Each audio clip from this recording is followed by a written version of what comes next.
Is it time? It is time for us to do what we have been doing, and that time is every day. We'll know in a very short period of time, but it looks like it could be something that will be not good. Believe me, not good. I see issue with that. And again, hey. You're not going to be able to insult your way to the presidency. That's not going to happen. I don't know who created Pokemon Go, but I'm trying to figure out how we get them to have Pokemon go to the polls. I'm Ted Cruz, and my pronoun is kiss my ass. So when you think about it, there is great significance to the passage of time in terms of what we need to do to lay these wires, what we need to do to create these jobs.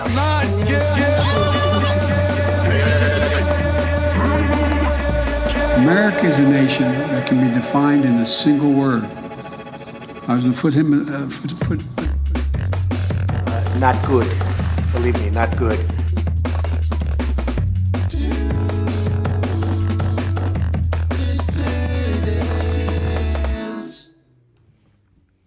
Good evening, dissidents. Welcome one and all to a Sunday evening edition of the Do Dissidents podcast. My name is Keaton Weiss, here, of course, with Russell Dobular. Hello. Forgive Russell's posture this evening. He had an accident at the gym. On the bike, actually, on the bike. On the bike. As you all know, I am a marathon cyclist. Yeah, I'm a little hobbled. So I wore my most anti-Semitic shirt since I knew I'd be reclining. I said, I got to pull out that vicious anti-Semite with his fascist act. Arr, Roger Waters. Arr, take that. So that's why Russell is sitting oriented the way Normally, he is. only the patrons see this. Yes, With the patrons, I do it because, it's like the club gig. Right, exactly. But for the main show, I step correct. Right. Yeah, exactly. Now that's a good way to plug our Patreon is, we phone it in for the patrons. So, he slouches over during the patron show. It's great plug there for the Patreon. It's a relaxed atmosphere is what I'm saying. It's more like having a tumbler of scotch, a cigarette. Relaxing, chilling out. We're going to do something that we have not done before because I think the occasion warrants it. We start the show this evening with 454 in the YouTube chat, but a resounding 293 in the Rumble chat, which means we are well above the 666 threshold. So if your neck will allow, I will play this for you. My neck?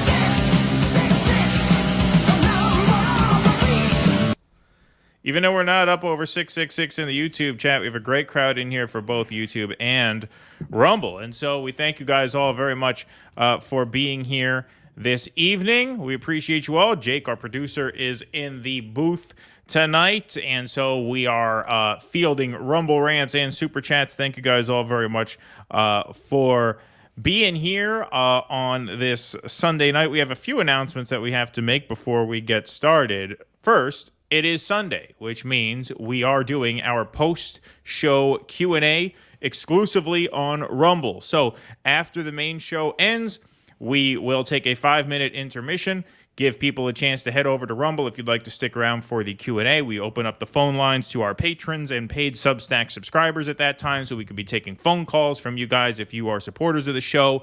Everybody else can submit questions in the Rumble chat as well. So that is tonight after the conclusion of the program.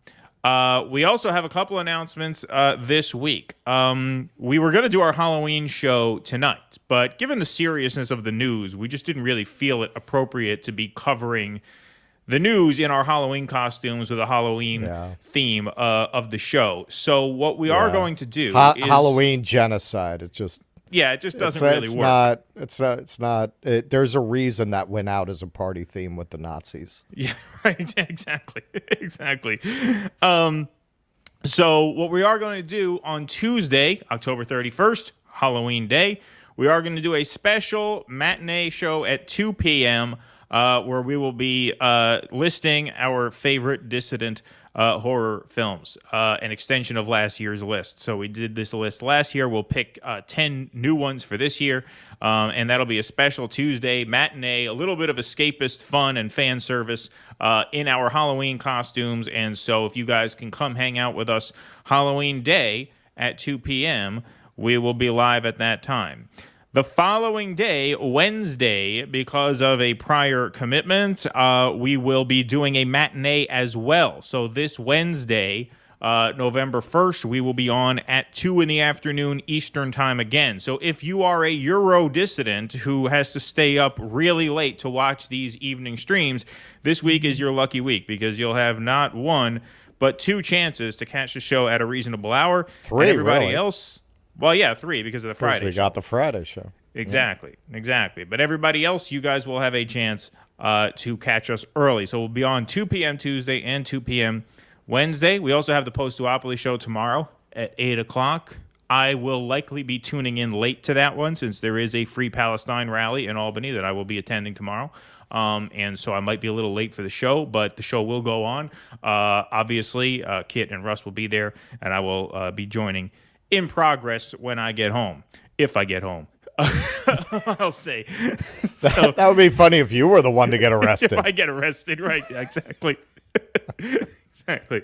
I'll call in live from the slammer, or at least on the way, if I can reach it with my through my handcuffs, right? So that's what's on the agenda. Have you ever been arrested? I've never been arrested. No. I've never been arrested. I've been to a lot of protests. I mean, it's kind of time you broke your cherry there. Yeah, might be, but probably not tomorrow. I think tomorrow, I don't think the crowd's going to be that big because it's a Monday evening. There was one today that I wish I could have gone to because it would have been bigger. But I will go to the one tomorrow. I mean, it's all the same, right? Everybody needs as many people there every time. So tomorrow night I will make it. But it's great to have you all here. 583 now in the YouTube chat. We love to see a good crowd filing in. Please hit that like button, folks, and please hit that subscribe button over on Rumble. If you're there, please hit the follow button. 359 of you over there. Please hit that follow button. That is a big help. All right, let's start the insanity here. This is a poll that came out a few days ago, but it's really been making the rounds. People are starting to notice it. This is from Axios Reports. Biden's approval rating among Dems drops 11 points in 1 month. Really dropped 11 points in a few days. But now his overall approval rating is down to 37%. That is a low in his presidency. And among Democrats, look at that sharp drop in the past few days, down to just 75% of Democratic voters now saying they approve of Joe Biden. That is an 11% drop over the course of the month. Really, that's over the course of the past few days. They report President Biden's approval rating amongst Democrats has plummeted to a record low of 75%, down a staggering 11 percentage points over just the past month, according to a new Gallup poll conducted between October 2nd and October 23rd. Why it matters? Well, why the hell do you think it matters? Biden is at risk of alienating members of his own party with his unequivocal support for Israel, which has carried out a weeks-long bombardment and total siege of Gaza in response to Hamas's October 7th terrorist attacks. An annual Gallup poll conducted in February, so this was 8 months ago, found that Democrats sympathized more with Palestinians than Israelis for the first time in the survey's 2-decade history. Wow. The divide is particularly stark between generations. And that's before this, sorry. That's before this, obviously. And people learned a lot in the past couple weeks about this. Right. I learned a lot in the past couple weeks about this. Yeah, won't try and fake like I knew more than I did. I knew more than most, but not enough. The divide is particularly stark between generations.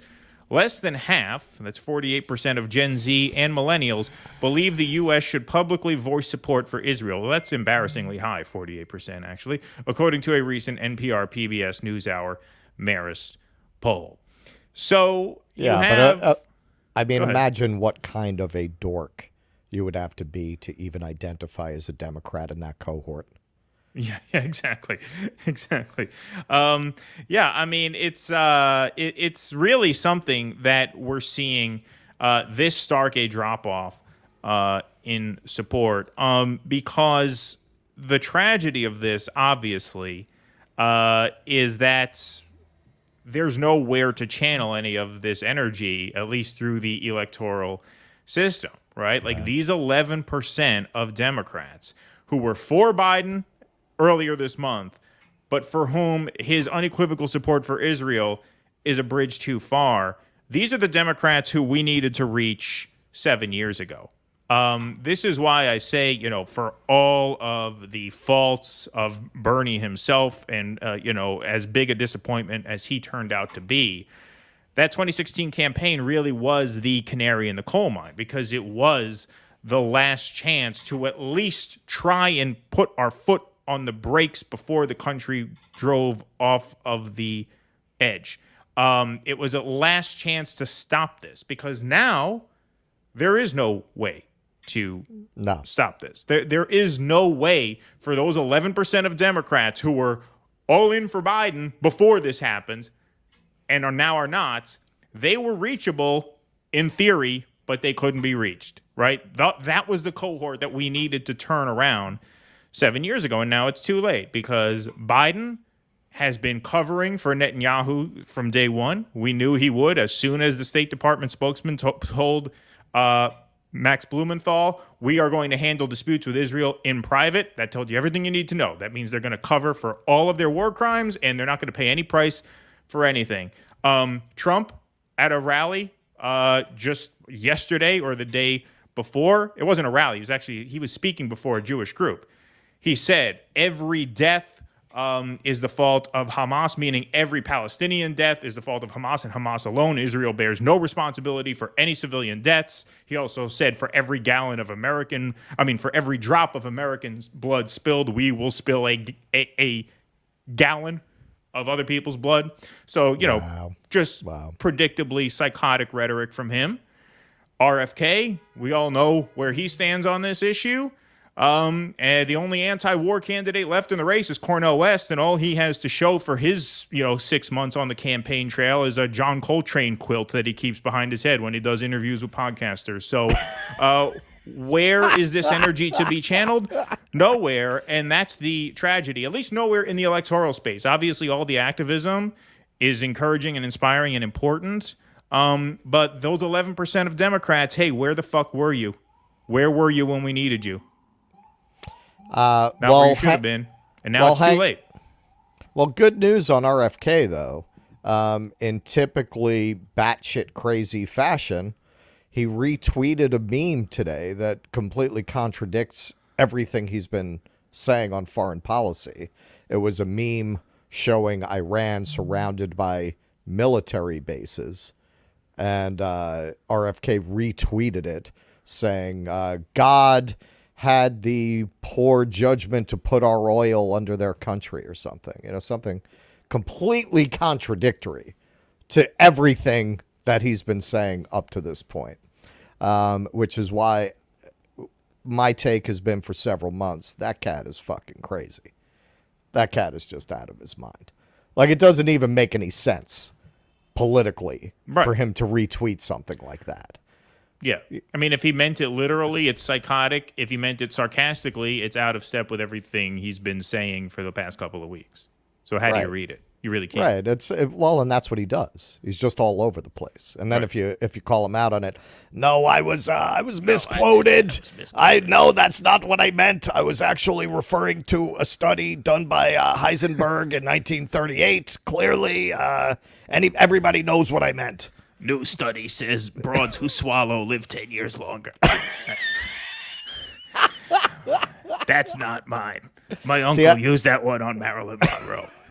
Bought it hook, line, and sinker. He taught me that when I was a wee lad. That was Santo Trafficante. I called him Uncle Santo. Taught me everything I know about women.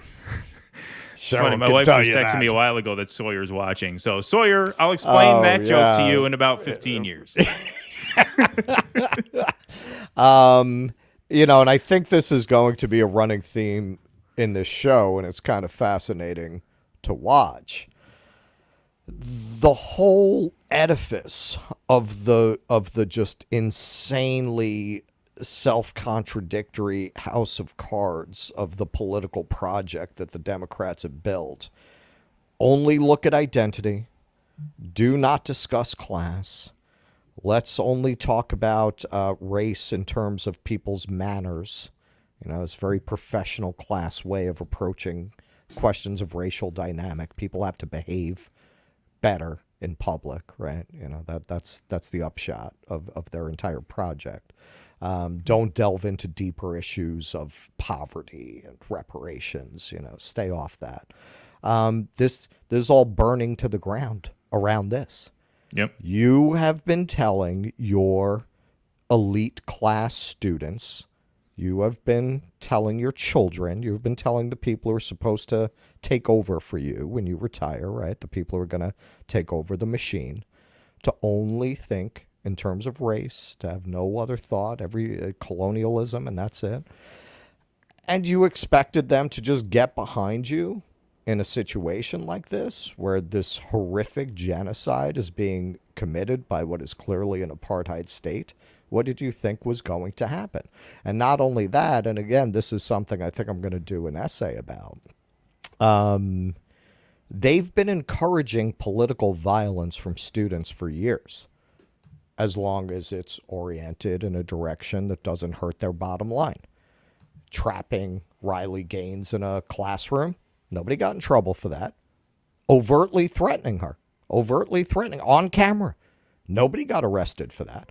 And there have been multiple incidents like this with Milo Yiannopoulos when he was supposed to speak at Berkeley, the famous incidents at Evergreen College, these things that drove Brett Weinstein out of the university. They didn't do anything about this. They've created a climate where they have tacitly told young people political violence is acceptable, particularly in the name of racial politics. So why would you think they're not going to trap pro-Zionist students in a library? You've told them there are no consequences for that. And let me be clear, while I might agree with the cause, I don't agree with those tactics. I don't think anybody should be trapped inside a library. I think you should have a debate, an argument, a protest, but you don't do that. But why would you think they wouldn't? So this is really a Frankenstein story for the establishment. They encouraged all of this because it kept the pressure off them to create a fairer economic system. And now that has come back home to roost. Yeah, and like I said, there's just nowhere to channel that energy, at least in 2024. So what happens to that 11%? They probably vote for him anyway. I mean, if you were riding with Biden until now, it's hard for me to believe that you won't be sticking with him, come November of next year. That's to say, if you told the pollster you approved of him before a month ago, right? yeah. Are you? I mean, it's one thing to disapprove. It's another thing to vote against him. Now, the caveat I will add is that there are some Muslims in the key swing state of Michigan, Dearborn, Michigan, for whom this is obviously a bridge too far, right? So I'm not saying that that statement is true across the board, but I tend to think that, man, I mean, if you were telling a pollster you approved of Joe Biden's job performance in September of 2023, I mean, look, I guess it's a good sign that 11% peeled off. I guess it is, right? I guess I should take the win. It's just, I don't know. Maybe I'm being too pessimistic or too cynical, but it's just hard for me to believe that they, at the end of the day, are not going to vote blue anyway. And at this point, you have to boycott the Democratic ticket. I mean, Joe Biden is giving Netanyahu a green light to kill as many innocent Palestinians as he wants. That's what is happening. For all their bullshit that they want to spin, and they're not even trying to really hide that. I mean, their fallback is just, well, we don't believe the Palestinian death count. Right. We don't believe it. Oh, they said the missile was an errant, Hamas rocket. That they will just deny. And they keep throwing out these claims of atrocities that then they can't prove, like the beheading. Right. And frankly, look, I'm not saying this did not occur, has not occurred, but when people who are desperately trying to propagandize in favor of Israel are not producing evidence, my inclination is increasingly to believe that it's propaganda. So they keep making these, which, by the way, classic colonial kind of claims of sexual assault, the white woman under threat from the brown people. That's a classic Native Americans, African Americans, always. They pull that. So I was reading a just batshit crazy pro-Zionist article in the Free Press where one of the, there was a hyperlink claiming 19-year-old girl after being raped and dragged off into Gaza, and it has the link. So I'm like, okay, well, I want to see the evidence for that. So I went to the link, and it showed, a woman with a bag over her head being put into the truck and taken off to Gaza. But to read that article, there's evidence that she's sexually, so there's nothing like that in the link. Now, I'm not arguing nothing like that happened, but I have not seen any evidence that has happened coming from people who would love to give you evidence of that. Right.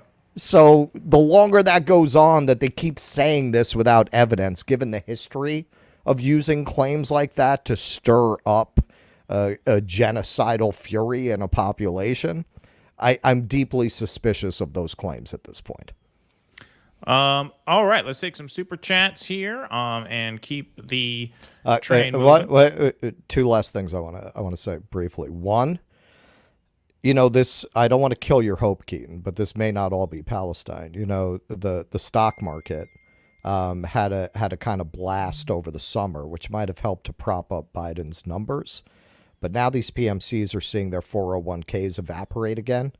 That could have something to do with that, because it's been a rough couple of months in the stock market, and these people have money in stocks.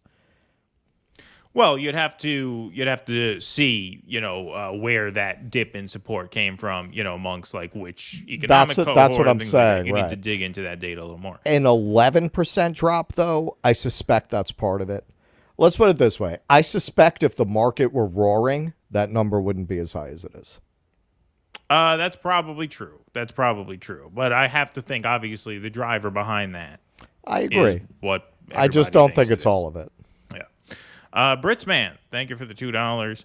The news is too depressing. Where's the beefs? I know we haven't done a beef in a while. Sorry, Britsman. Sorry to let you down. We've got to take care of. We got pop culture coming up next. Well, actually, Jack's page said we did get into a little beef on Twitter, so we don't have that as part of the show tonight. But yes, thank you, Jax. Good job sparring with Peter Douche today on X. Yeah, he actually quote tweeted me and fired back at something I said. It was just one of those things, He shared JB's video for, I guess, calling him out, and then I said, I just fired back. I said, hey, didn't you take time off because you wanted to pray? Like, weren't you having a hard time mentally? Because it seems like most of what you've done since you've taken this mental health break is do what you always do, which is bitch at people on Twitter. Like, this doesn't feel like much of a mental health break. And, he answered back, and so we had a little back and forth. So, anyway, I hope Peter takes it easy. I hope he takes a break. When Russell and I took a mental health break, and this was before we were on YouTube, really. This was like 2021. This was after the lockdowns were just kind of lifting and life was supposed to get back to normal. I think everybody kind of needed a mental health break at the time. So we took one, and you know what we did? Nothing. We didn't fight with people online during our hiatus. We just kind of chilled because we needed a break. This guy says he needs a break, and then he starts picking fights with people, which is what he's always done. So, yeah, thank you, Jax. Appreciate that. But, yeah, if you want to go on Twitter and check that out, you can go and check that out there. We don't have any of that on the show tonight. Yeah, Keaton acquitted himself quite admirably. Peter Dow tried to call him a racist, and he threw it back at him very well. Oh, yeah. Well, that's his go-to. That's his go-to. That's been his go-to. He bragged about how he said basically something like he told me he keeps using that line. He keeps using the line, why do you deny that a black man makes his own decisions? I got him out of debt. And so I said, so are you saying that it took a white man to get Cornel West out of debt. Like, how racist is that? And then I made the point that I didn't mean it. I said, you see how easy it is to just use the identity politics card in bad faith? That's what you do all the time, you know? Right. So, that was that. That's how that went down. And that's what I mean when I say he might have switched teams, but it didn't change who he is. No, it's the same. Yeah, exactly. SB, thanks for the $5. Please retweet no oil for Israel tweet started by Jackson Hinkle directed at Turkey because they supply Israel with oil. Share it with officials and everyone. Thanks for the $5. I'll check that out. Is it true that Hinkle is the most viral account on the platform? I saw a study that said that he has the most impressions of everybody. It wouldn't shock me. He's got a ton of followers. He's got 1.7 million followers, that guy. That's insane. Because he only had about like 300,000 YouTube subs before they canned him. But yeah, huge following on that platform. That's what I keep saying, Paul. We got to get us some of that there MAGA communism. Yeah, right, exactly. Got to get that MAGA communism action going. Keep her tracking. Thank you for the Rumble rant. Dow's job was easy, 8 weeks, and he knocked out Biden's biggest threat next year. I wonder if the DNC has paid him his 30 pieces of silver for the job. Shame on Jill Stein. What's up with that? Recommending him. Yeah, just pretty incredible. Pretty incredible stuff. I don't get that. I just don't get that. It's, this is like when I ran theaters in New York. Often small theater owners will lament the lack of data because nobody cares enough to delve really into the numbers and business patterns and demographics of these independent theaters. That's how I feel about this. Nobody gives enough of a shit about what goes on at the Green Party to explain what the fuck happened here. No reporter is going to really delve into it. I was looking into it. I have a few phone numbers, and I was working on it, but then the Israel war broke out, and I just kind of sidelined it. So maybe I'll get back into it because I have people's contact info who were going to talk to me, and I was going to write a piece about it. And maybe talk about it on the show or bring one of the subjects on the show if they were interested. But yeah, I was about to do that was my project that week, and then this happened. Then the end of the world started. Yeah. How does Jill became like the Gary Condit story of 2001? Before 9/11, Gary Condit was in the news, and then 9/11 happened, and that took him out of the news. How does Jill Stein recommend Peter Dow to Cornel West? I want to know how that happens. I want the yarn and the push pins. I want you to explain to me how that occurred. It makes no sense. Yeah, no, doesn't. Not at all. We'll take one more, and then we will move on to segment number 2. Will S., thank you for the $5. Some older people who support Palestine over the government of Israel remember the purposeful, by the majority of evidence, attack on the USS Liberty. Interesting. Thank you.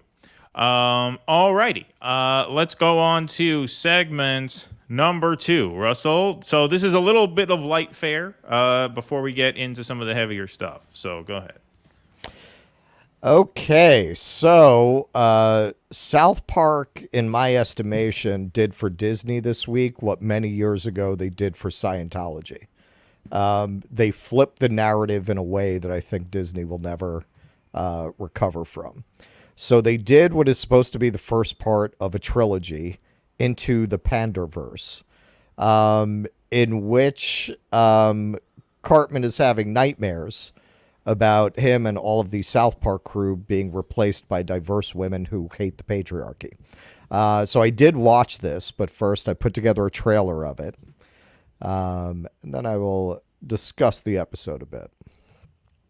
I had explosive diarrhea all night. Damn.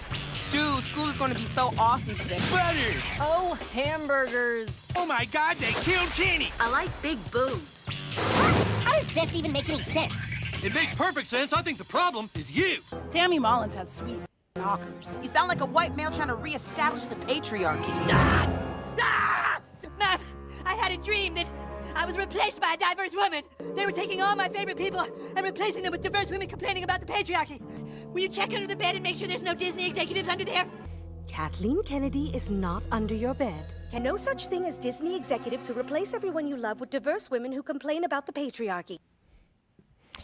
Okay, so I did watch the episode, and it was clever, and it was not just, everybody tuned into it, and all the conservatives are taking the clips from it that attack what Disney has become, which is, like a caricature of a woke, diverse take on these characters, where they're trying to replace everybody with a diverse woman who complains about the patriarchy, Indiana Jones and the Marvel, the MCU, and so on. But it was smarter than that, as you would expect from South Park. There's actually a B plot on the show where AI is knocking all the professional class people out of their jobs, and at the same time, nobody knows how to do shit is kind of a running refrain. So the handymen are getting very rich because nobody can fix an oven door or anything. And eventually it winds up being this whole commentary on our economy. The handymen get rich and all the PMCs are thrown out of work. And there's one brilliant scene where they're sitting around a bar talking about, Randy saying, we thought if we let the handymen take care of everything, they would take care of us. We didn't realize they would just take that money and go to space. So you have like the two main handymen are competing to see who gets to space first. But then they are told it's all Kathleen Kennedy's fault.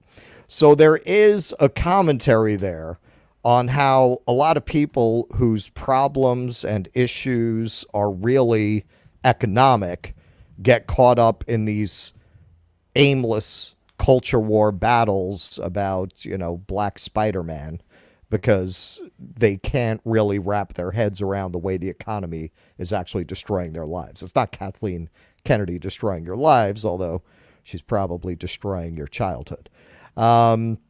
So the effect of this, just like I believe Scientology was never able to recover from that South Park episode where they actually laid out what Scientologists believe, because there were people like Tony Ortega at the Village Voice who had been talking about this for years, but most people didn't realize what Scientology was until that episode, and it turned the whole thing into a laughing stock. I think it's much harder for them to recruit ever since that episode came out. So Disney supposedly had meetings with Paramount. Their lawyers met with Paramount lawyers trying to put pressure on them not to air this or to make changes to this episode. But it seems they finally threw up their hands and canceled a movie that seems to have drawn all of the lightning of every issue that people have about Disney now. I would attribute this to the South Park episode. So finally, Disney delayed Snow White and Elio, that's a Pixar film, for a year, and they removed Jonathan Majors' Magazine Dreams from the calendar for obvious reasons. We can go to the next one. Disney on Friday, the same day that this dropped, by the way, announced it is delaying the release of its live-action Snow White movie starring Rachel Zegler by a year from March 22nd, 2024 to March 21st, 2025.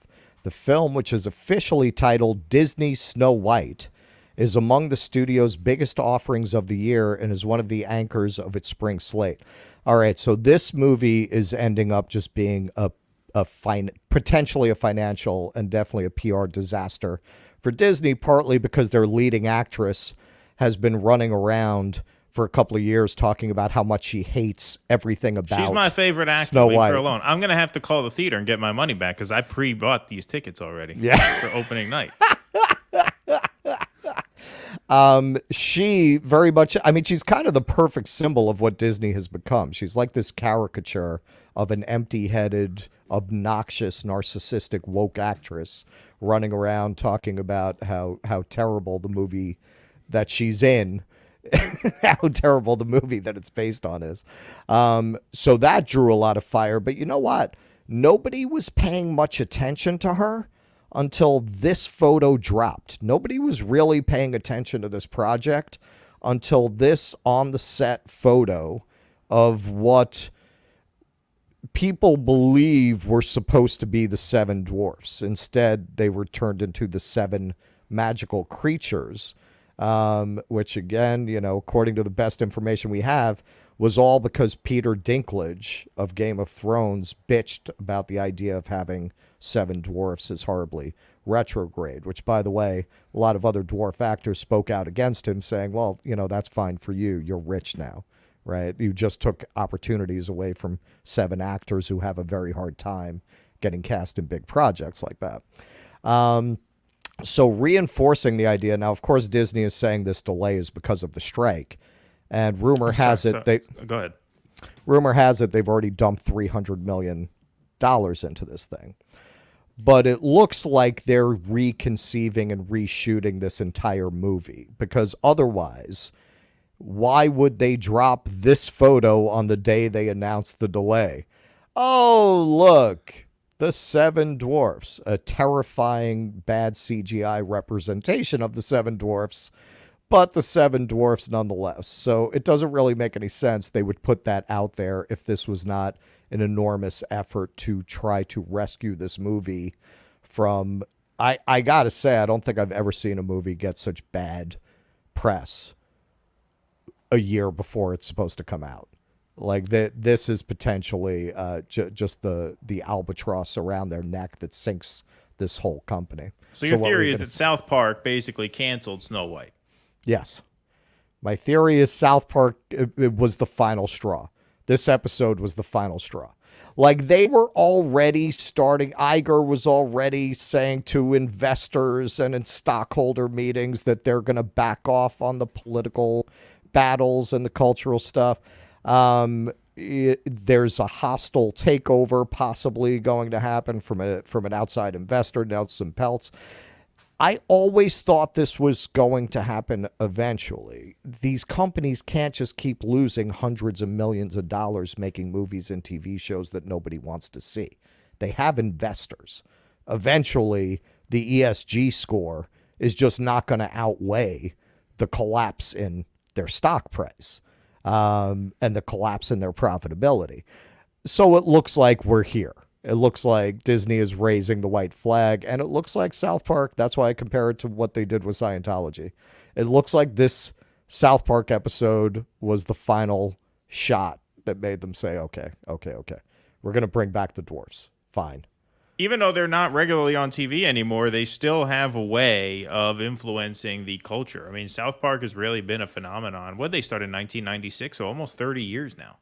It's crazy. It's crazy. Yeah. Look, because I was looking to watch this episode. I wasn't sure if I was going to have to subscribe to Paramount Plus, because I don't know what the deal is. HBO runs their regular episodes. Right. And Jesus Christ, that's like 26, 27 seasons. It's insane. a ton of material. It's a ton of material. And most of it is really good. I mean, some of them, they had their peaks and valleys, but Sure. most of it is quite good. This was very smart and very nuanced, which is really Stone and Parker at their best. It was not just, they tried to replace Indiana Jones with a diverse woman. Rah! It wasn't that. It was much more layered and textured and subtle than that. It definitely addressed how ridiculous it is that some people are obsessed with this subject in the midst of an oligarchy. Right? Yeah, exactly. Yeah. Like it definitely got into that. And it even actually did, I don't want to give away the entire episode or spoil the episode, but it even got into the idea that this was kind of an arms race, where first it was legitimately asshole, sexist, racist trolls bitching online about like an Asian woman in Star Wars, right? Right. And then they, on their end, doubled down. Oh, yeah? And it just kind of escalated like that. Now, personally, I don't agree with that. Because if you look at what they did with Star Wars in the first place, where they felt like they had to replace Luke Skywalker with a Mary Sue character, like even back then, they were not just making it more diverse. They were always pushing this very obnoxious, critical theory kind of a message. But just to point out, they didn't set out really to feed that. They set out to acknowledge it, but then they had a lot of different layers of their take on it. It wasn't just Disney. Well, yeah, it sounds to me like they did the whole, like they've done this before, where they will reverse a metaphor. Like they'll take a metaphor and they'll reverse it. Like we empowered the working people thinking they would help us, and now the working people are going into outer space, right? As opposed to empowering the rich. Right. They did a similar, one of their first episodes ever, was one of the first few seasons, where they lose all their money at the Native American casino, I remember that. and then the Native Americans start encroaching onto their land as payback, and they keep going. They keep encroaching onto their land. All right, so they just mix. They get take a historical metaphor and just kind of flip it on its head. That's exactly what they did here. Yeah. Sorry, I almost laughed on I almost broke your flow there, because our audience has pretty much doubled since we began the show, since you announced why you are seated the way you are, and about half a dozen people asked if you were in a wheelchair, asked if you had a traumatic accident. And so no. Do you want to explain one more time? Now, apologies if you were here for the beginning, but we had a lot of people concerned about Russell's health since they filed in late. Okay, so I am a marathon cyclist, and frankly, I have such I have really strong legs, so I always rode my bike on the high gear. I didn't really need to downshift. What I didn't realize was by riding my bike like that, 40, 50 miles, I kind of destroyed my joints. So I took out my bike the other day and I'm hurting. Yeah. That's he's just resting his muscles, a little bit. Yeah. Beautiful crowd in here. 988 in the YouTube chat, 518 in the Rumble chat. What an audience this evening. And you can help us keep doing what we're doing and help us continue to build an audience by going to patreon.com/DoDissidents and become a member. Support the show. You get, in exchange for your support, a shout out on the show credits. You'll also get a shout out in the end credits to our upcoming documentary on Jose Vega. You also get call-in access to our Sunday night Q&As. So for those of you who filed in late, we are doing a post-show Q&A on Rumble after the conclusion of the show this evening. So after the show ends, we will take a 5-minute intermission, give everybody on YouTube a chance to file over to Rumble. Rumble.com/DoDissidents is the URL on that. And join the Q&A. If you are a Patreon member or a paid Substack subscriber or a Locals member, you will have call-in access to that portion of the show. And so we thank you guys very much for joining. In fact, during the intermission, I have to write this down because, we're new to Locals, and so I forgot to do this today. But during the intermission, I will post the call-in link for all of our Locals members. My apologies. We just got our Locals going, and so I forgot to post the call-in link this morning, so it's a good thing I made this pitch. Jake, can you remind me to do that? Just put a note in the private chat to make sure I post the StreamYard link to our Locals during the intermission, because I don't want to screw them out of that by accident. But you can go to DoDissidents.substack.com, patreon.com/DoDissidents, or DoDissidents.locals.com. If you're watching on Rumble, the Locals button is right underneath. If you join for free, it's a newsletter type thing. If you join as a paid subscriber, you get all the perks of the Patreon and Substack subscribers. It's DoDissidents.locals.com. So our members, as we always say, are the backbone of the show. And so we thank you guys all very much for signing up. Let's take some super chats here. KD Nick. Scott Ritter gave a great unplugged interview with YouTuber Dialogue Works, and Ritter skewered Bernie among other people. He held nothing back. It's funny. I saw a clip of that, I believe. I didn't know what it was, but I did see a clip of that on Twitter, and that's interesting. I will try and catch that. But thank you for that. Rando Carlesian, thank you for the $4.99. Oh, yeah. He's an OG, man. He's been around a long time. Who's that? Rando. He's been around a long time. Yeah, he's been an audience member for a while. I want to ask the two arbiters of woke, when is woke woke? It seems being pro-Palestinians is not woke, but being pro-black is y'all use that word poorly. No, I mean, we've had conversations about this. One of the things we talked about Norman Finkelstein, with Norman Finkelstein, is that, this issue has redeemed a lot of those sort of social justice movements. Right. So, I mean, I would still say, I think as a shorthand, and I know this is a dispute that a lot of people have. I think as a shorthand, it has come to mean a sort of shallow virtue signaling of, inclusion, like the DEI programs and the ESG scores. I mean, Russell was talking about the ESG score of Disney. That's something I would consider woke if I had to use a shorthand for it, right? Because it's completely shallow, as evidenced now, by the way, and we're going to get to this later, so I don't want to step on our later segment, but as evidenced by the Israel-Palestine war now.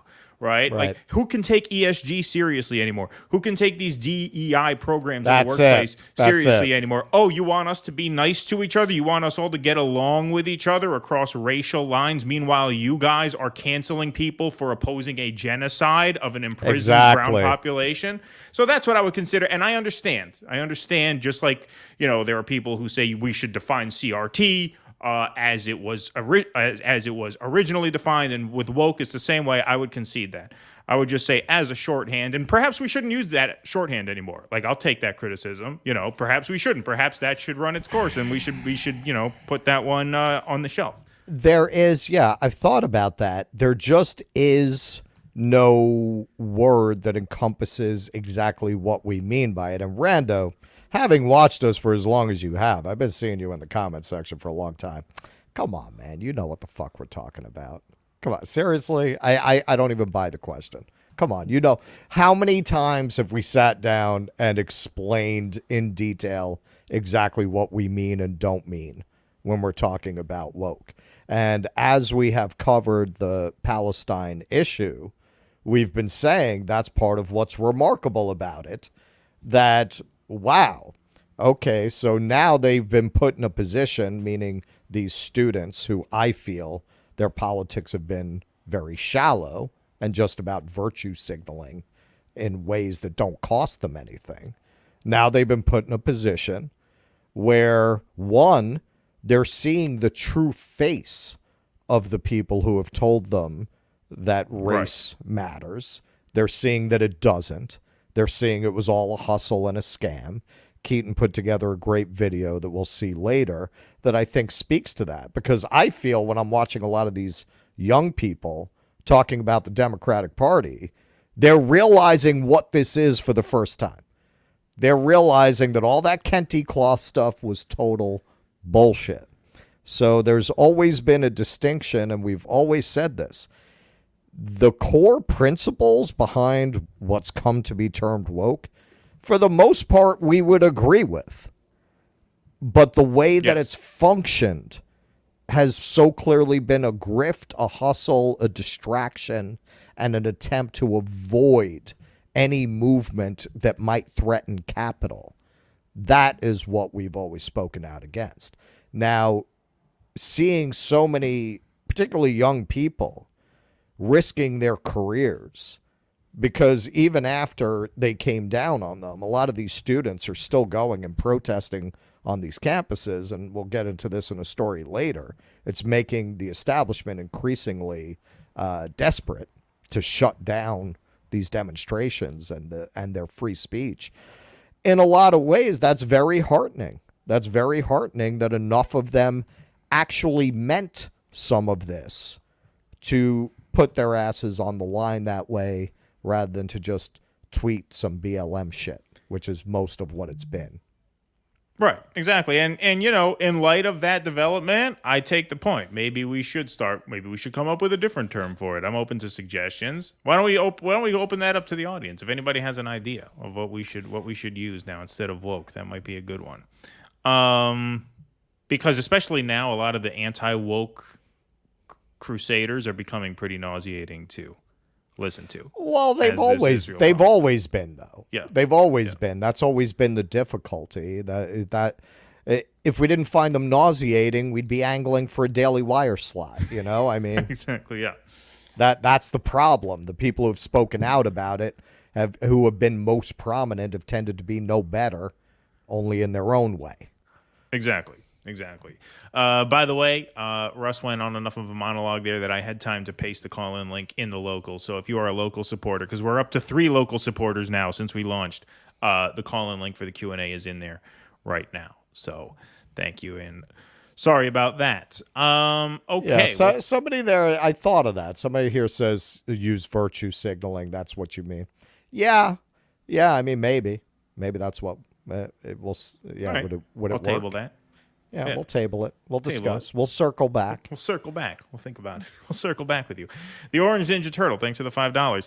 Biden loves to hurt himself as much as I do when I bring girls home knowing damn well it doesn't work when I need it to. Right?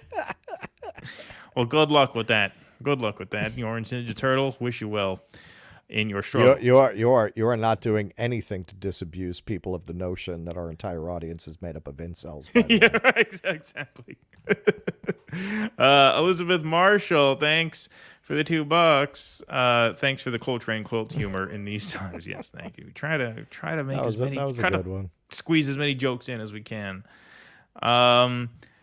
SB, currently at 477,000 retweets. Please keep it going. Oh, the Jackson Hinkle thing? Yeah, I will look into that. I will look into that when I can. Don't worry. I'm sure I'll find it pretty easily. Let's take a Rumble rant from Mac Truck for the $10. Woke Snow White. I wouldn't touch her with a 10-foot pole. Yeah, ZZ Top. I like that girl. I think she's got a nice bubbly personality. I think she's fun. And now I have to wait another year to see her breakthrough role. You know, she has a history of trying to cancel other actors for nonsense, right? Like it's not. She didn't just wake up and start trashing Snow White. Like she has a history of trying to get people driven out of Hollywood. Didn't know that about her. Yeah. Oh, what a heartbreaker. Justin B, thanks for the $5. You got a little crush. I didn't. I would be glad to discuss from a Green Party perspective. I've been involved with some of this. Yeah, send us an email. DoDissidents@gmail.com. I was going to put together a piece. I had a few people. Remember, we did that. That was, I think, our last show before the war started, was talking about development at the Green Party, where the person in charge of the ballot access drive in Arizona was let go. They say they were let go by Peter Dow himself. The significance of that, obviously, is that Arizona is a key swing state, the second most important swing state in 2024.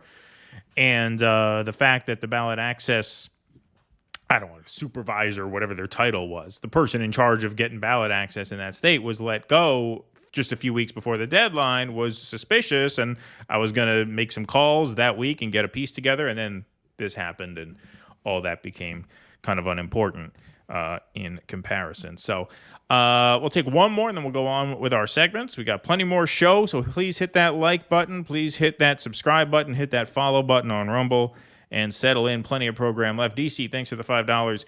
Abrahamic religious beliefs are no less ridiculous than Scientology, but they've been enforced, upheld, and standardized with force by gun and sword. Well, the fact that they're ancient makes them a little less ridiculous nowadays, because it's kind of like mythology. That was a South Park thing too, where they explain to Stan the premise of Scientology, and they say, well, it's no more ridiculous than Christianity. He's like, yeah, actually, it's way more ridiculous. Actually, it is way more ridiculous than that. Yeah, and I would agree with Stan there. If you go and you actually read the Bible, there or the Quran, or the Dhammapada, or the Bhagavad Gita, there's a lot. Or the Torah. Let's cover all our bases here. By Bible, I mean the Old and New Testament. The Old Testament. Okay, together, fine. All right, both of them. I just wanted to give our tribe a little shout out. When I say Bible, I mean all right. the whole Bible. That was an all inclusive. Okay, that was all inclusive, all for one.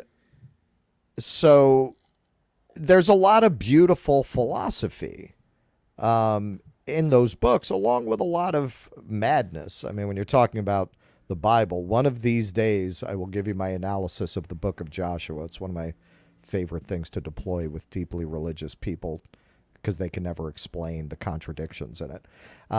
Yeah, there's a lot of crazy stuff in there. Oh, you need to go lie with your daughter so that your seed continues. Let's get them drunk. Like there's all kinds of horrible stuff in the Bible. But there's also very beautiful poetry. There's beautiful thought. There's a lot of very interesting insights into the human condition. And that's true of all the major world religions whose texts I've read. Scientology is batshit crazy. Like, I have it back here. I have Dianetics back here. I've read it. It's nuts. It's nuts. Like, there is nothing in it. There's nothing in it where you could say, wow, that's really valuable. It reads like a grift. It reads like something written by a half-educated guy who didn't really understand most of what he took these ideas from and just mixed it up into a big vat and figured if he said this was the way, he could make a lot of money. And that's exactly what it is. Maybe that could be Peter Dow's next gig. Who knows? You know? A spokesperson for the church. No, it's very, yes. And so the militosis gets into the osmosis and then it militates against the toastus. So you have to keep reading this in order to understand it, which is, just brainwashing. Like FYI, when I took over, the Church of Scientology was deeply in debt, and I pulled them out of debt, and I got them financially solvent. So now they can pay their rent on 47th and 8th Avenue, whatever it is. Yeah, there's one up here in Harlem, and it's always empty. That's right. If you want to read a great book on the history of Scientology, and I have that up here too, a book called Going Clear, which HBO then... they made a little documentary out of it. But the book, if you really want to know the origins of Scientology and its history, that's a great source. All right, folks, let's move on along here. Here is an article in The Intercept that I think summed up a lot of what's been going on as cancel culture has not only hit academia, but the private sector as well. This article writes here, the Senate condemns student groups as backlash to pro-Palestinian speech grows. So this is an article here by Murtaza Hussain. We're going to read pieces from this. This was long, so this jumps around in it a little bit, just full disclosure. On Friday, the U.S. Senate passed a unanimous resolution condemning what it called anti-Israel, pro-Hamas student groups across the country following a day of walkouts. Hundreds of students, led by Students for Justice in Palestine and Jewish Voice for Peace, walked out of classes at Columbia University, Princeton University, New York University, and dozens of other colleges in what they described as a demand for a ceasefire in Gaza and an end to U.S. military support to Israel. The Senate resolution condemns student groups for ostensibly supporting Hamas as part of a broader government and corporate pushback on protests over the war. Notice nowhere in his description is there any support for Hamas. It is criticism of the Israeli response, which now has killed over 8,000 people, including 3,100 children. 3,100 children in 3 weeks. Yep. That's 1,000 children a week. 1,000 children a week. We are seeing people fired from their jobs being investigated by HR over their social media posts or conversations with colleagues, having job offers rescinded. There is a clear trend that people's jobs are being targeted right now, said Dima Khalidi, the founder and director of Palestine Legal, an advocacy organization that seeks to preserve the civil rights of supporters of Palestinian rights in the United States. In recent weeks, the editor-in-chief of the nonprofit scientific journal eLife, Michael Eisen, was forced to resign after sharing an article from The Onion satirizing public indifference to Palestinian civilian deaths. A top Hollywood talent agent, Maha Dakil, sorry if I butchered that name, was removed from the board of her company for suggesting on Instagram that a genocide was taking place in Gaza. Could you believe that? For suggesting a genocide was taking place in Gaza, they fired her? That's unbelievable. It's unbelievable. Not fired her, but removed her from the board. Sorry, I apologize. She's not fired. She still has Anne Hathaway as a client of hers, actually. Right. Okay. Aaron Sorkin left the agency because of this. Wow. See, liberal Aaron Sorkin, West Wing Aaron Sorkin, Yep. right? That does not surprise me. No, this shows you who these people really are. And numerous journalists engage in non-political coverage, as well as ordinary corporate employees, both in the United States and beyond, have faced reprimands and dismissals over their statements on the war. In one of the most high-profile and egregious instances of retaliation, the head of the major global technology conference Web Summit was forced to apologize and resign after posting on X, formerly known as Twitter, that war crimes are war crimes even when committed by allies and should be called out for what they are. Wow. Was forced to apologize and resign. Not apologize or resign. Apologize and resign after making a statement as obviously and objectively true as war crimes are war crimes even when committed by allies. There have been a few cases of genuine prejudice and hate speech underlying these incidents, but the vast majority of recent retaliation appears to be based on what is considered protected speech and advocacy in normal circumstances. These attacks have extended from corporate America deep into the cultural world as well. Numerous writers have had their events canceled or been forced to shift venues based on past or present statements they have made deemed to be supportive of Palestinians or critical of Israel, including, and we almost did this as a standalone segment, the political analyst and author Nathan Thrall and the novelist Viet Thanh Nguyen. Is that how you say it? I never knew how to say that name. It's a common I last say it name. the way I read it, Nguyen. I don't think that's it. I mean, I don't even pronounce things that are a lot easier than that properly, so don't go by me. All right. Who is scheduled to speak at the 92nd Street Y in New York City. The climate of fear in the art world has led many to wonder how to balance the pressure to take a public stand with the fear that retaliation over politics may end their careers early. No. This is my favorite part of this. Many filmmakers have reported feeling pressured to delete social media posts and Instagram accounts out of fear of surveillance from peers in their industry. On Thursday, the editor of the journal Art Forum was fired after pressure over a public letter published in support of Palestinian rights. There is a long game that many of us minority filmmakers with a conscience are playing, said one Hollywood filmmaker who asked for anonymity to discuss the issue out of fear of retaliation. Do we stay patient and put our resistance and outrage into the films which will outlast us, or do we risk losing our careers over an ephemeral social post that doesn't save a single life in Palestine?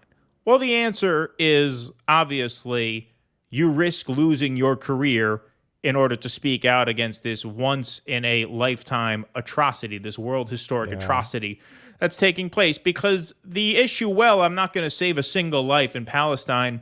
I'm sorry, that is a cop-out. That's a cop-out. Obviously, we hope... It's a rationalization. It's a rationalization, exactly. And we obviously hope that the mass actions and the mass protests, one of which we're going to be covering later on in the evening, we obviously hope they have an impact and hope we can pressure the government, our government, into ordering a ceasefire, which they could do and stop this violence right now if they wanted to. But even if we fail at that... there is tremendous value in speaking out and letting our fellow Muslim citizens and our fellow Palestinian American citizens know that they are not alone in their suffering and that they are not alone in their grief. We had a Palestinian caller who, is a monthly member, and they called us and they thanked us for our coverage.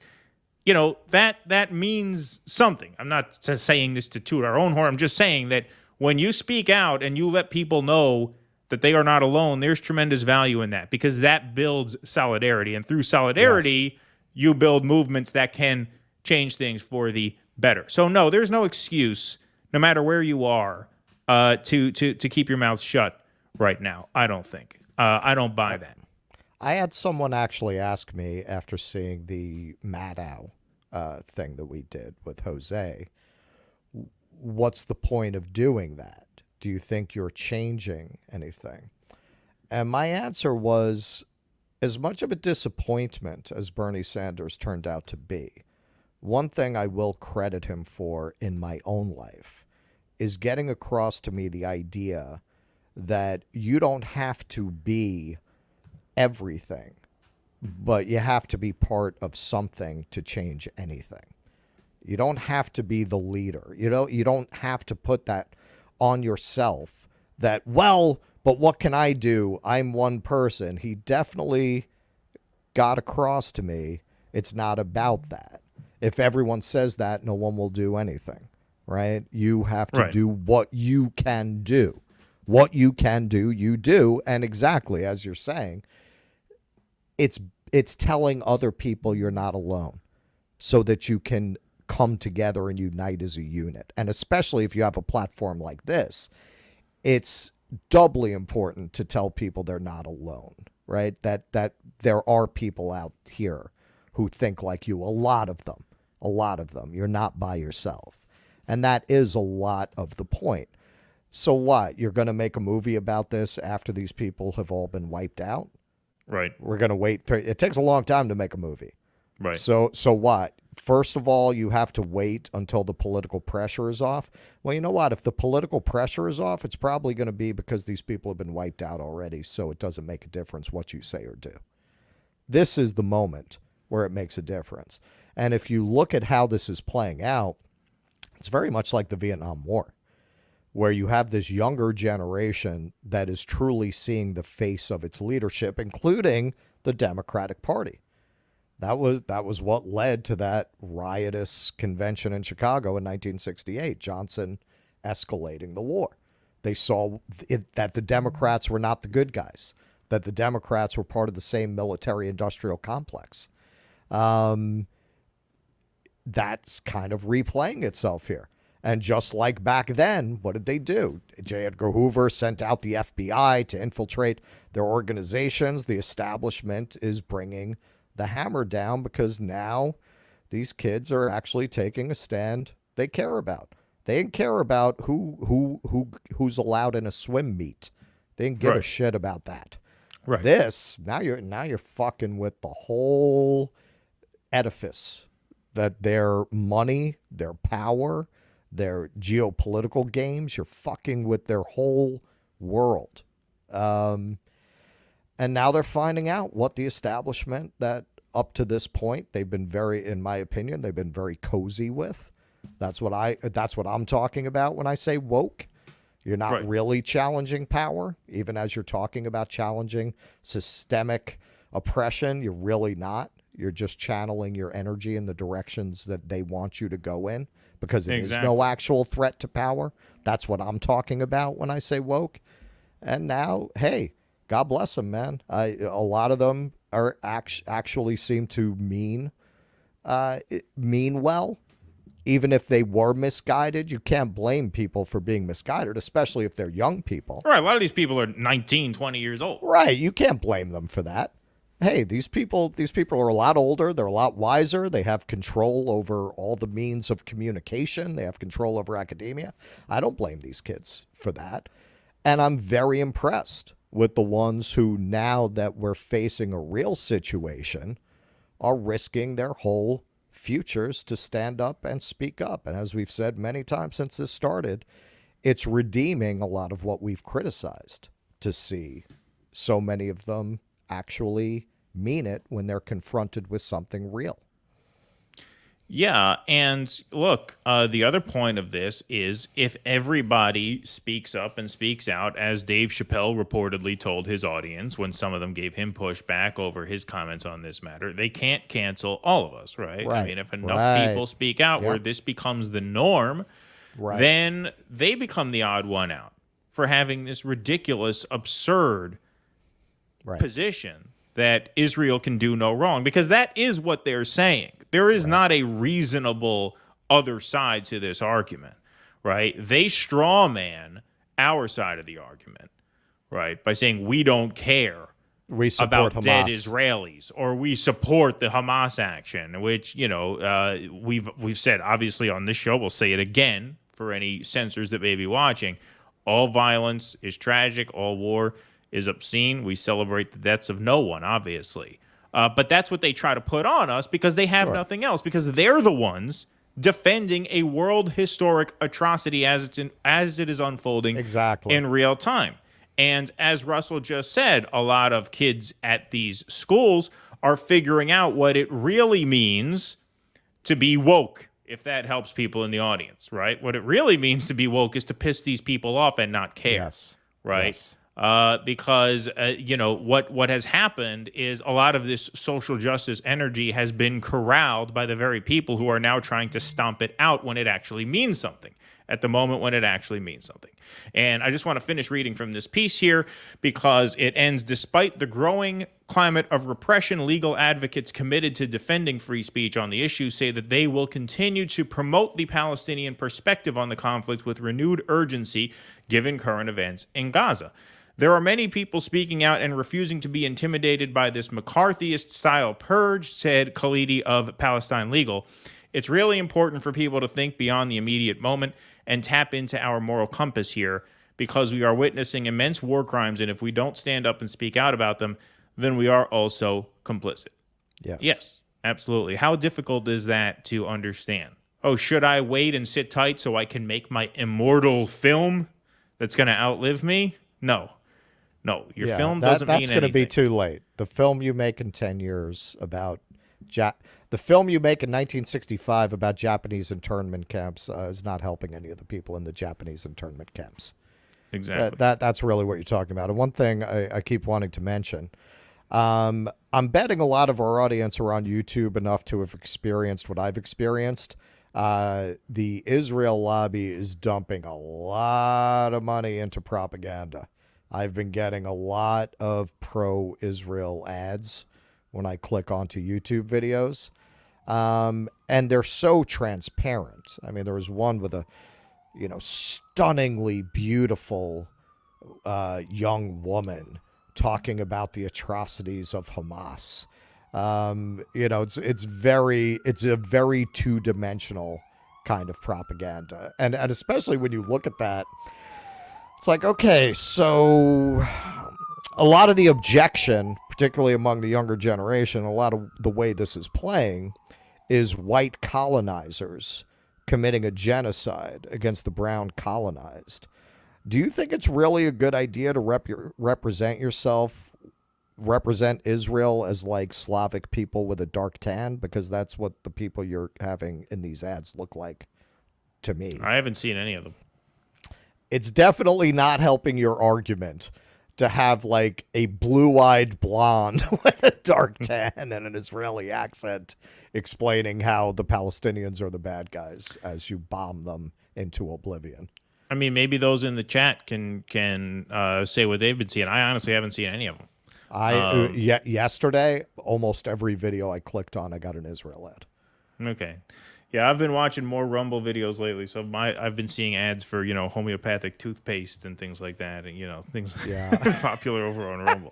Freedom Dirt. Which is good. Yeah, which is great. No, buy your Freedom Dirt, everybody, over on Rumble. Right? Make sure you buy that. Got to support the platform, right? All righty. Let's take some more Super Chats, and then we will continue on. Thank you, Jake, in the booth, for fielding these Rumble rants that came in. I think we're up to date on the Rumble rants. Beautiful. DC, thanks for the $2. Woke originally meant awareness of government atrocity. And SB adds, thanks for the $5. Woke was started grassroots black activists. Yes, used to mean something then it was hijacked by liberal white woman. Look up Bill Burr SNL opening on it. I believe I've seen that one. I believe I have seen that one. But thank you guys both very much for those contributions. Maurice Jacqueline, thank you for the $10. Appreciate that. Rando, Russ, what should your black audience think about Billy D. Williams as Lando Calrissian in Empire Strikes Back? Was that woke? I don't know what you mean. Okay, all right. I appreciate that. All right, so we've often, when we've talked about this, talked about kind of a distinction between universal liberalism, which I think is the school that I come out of, and it was pretty much the left project of building a better society until about 10 minutes ago. And yeah, I mean, Billy D. Williams was like the coolest guy in that movie. Everybody loved the Lando characters, down to this day. So a lot of the argument would be we were actually moving in that direction of having greater diversity in these fantasy film franchises and in these on TV, Buffy the Vampire Slayer, and having, more female action heroes and that kind of thing. This approach comes out of a school of thought that is extremely hostile, extremely hostile specifically to white men, so that they, rather than to expand the range of characters represented, instead of doing that, these movies play very much like they just want to attack what came before and replace what came before. So, nobody was running around saying, why is Storm in the X-Men? Why is there a black woman in the X-Men? No, nobody said that. But so what I would basically say is you're using an example of the fact that there was an effort to diversify these worlds decades before any of this. But when you start going into Marvel and feeling like, well, you got to replace the male Iron Man with a woman. You've got to replace the male Black Panther with a woman. You've got to build the next phase around Ms. Marvel, or Captain Marvel, which that's not working out very well for them. You got to build that around a woman. All your new character, you got to replace the Hulk with a She-Hulk, right? You got to do this. That's very different from trying to expand it. You're trying to replace it. And I will make another point here. Part of the reason that some of these brands are tanking, like Marvel, in the end, it's a boy brand. Star Wars is a boy brand. Yes, I am sure there are dorky women in our audience who love those franchises, and if we met, I'd probably have a crush on you because, like all geeks, I have a weakness for women who like that kind of thing. But part of the reason geeks love women who like that kind of thing is because they're so fucking rare. You're like, oh, a girl that I can watch that with? Wow, it's rare. And that is a big part of why replacing the male characters with a female universe hasn't worked. And a lot of people will point out, well, why did Barbie succeed? Actually, that reinforces the point. Why wouldn't Barbie succeed? It's a girl brand, and they leaned very heavily into making it for girls and women. Why wouldn't it succeed? Of course it would succeed. If anything, I would say the fact that Barbie did so well demonstrates to you that for all of this attempt at social engineering via these fantasy franchises, you haven't changed a goddamn thing. They would still rather go see a Barbie movie than go see a Black Panther movie. So my answer to Lando Calrissian is that was exactly right. That was not obnoxious. That was not an attempt to replace or demean anybody. It was an attempt to expand the vision, which I think people were fine with. But what people are objecting to is something very different. It's not trying to expand. It's trying to replace in a very obnoxious and aggressive way. You see all these interviews where they attack the fans. I mean, that's not a business model. That's a crusade, and that's part of why their business is failing. I mean, who decides, we have this solid fan base going back decades. You know what we need to do? We need to tell them to sit down, shut the fuck up, and we hate them. Right? So that's the difference. I don't recall George Lucas or Billy D. Williams or Harrison Ford ever talking about how much they hate the fans as part of promoting Lando Calrissian as a character. All right. How much was that super chat for? Was that better have been for $75 for that answer? What do we make on that? Was that a $5 super chat? You got your money's worth on that question. No, you know why? Because I haven't gotten to geek out in months because the times are too serious. That's right. Okay. I got in every comment about this I haven't expressed because. Well, there you go. You got your money's worth. You got your money's worth. You got the whole monologue I've been holding back for 2 months. Okay, let's keep going. We got a couple more super chats we'll get to in a few moments, but we will keep plugging along here. Okay, so yeah, back to Hell World. What we'll say, back to hell, everybody. I mean, wasn't Welcome that back. a nice little relief from these horrific subjects? Yeah, to talk about Lando Calrissian. That was so nice. Well, don't forget, we are going to be doing our Halloween special, folks, Tuesday at 2 p.m. Now that we have a big crowd, I'll make these public service announcements again. Wednesday, we will be on at 2 p.m. in the afternoon, matinee this Wednesday, not at 8 p.m. And we will be doing a post-show Q&A on Rumble after the conclusion of the program tonight. Got a tickle in my nose. Am I going to sneeze? Ooh, that's annoying. I feel a sneeze coming on. I hate that. especially now. You That felt fucking good. you sneeze in New York, you got fucking 6 people with OCD look at you like you're a Nazi. Yeah, well, I'm in my room here. It's actually cold in the office. It actually got really cold. It got really warm in New York for the past 3 days, and now the temperature dropped. It is cold. That's why I was out here. with the bike. I wanted to take advantage of it. Yeah.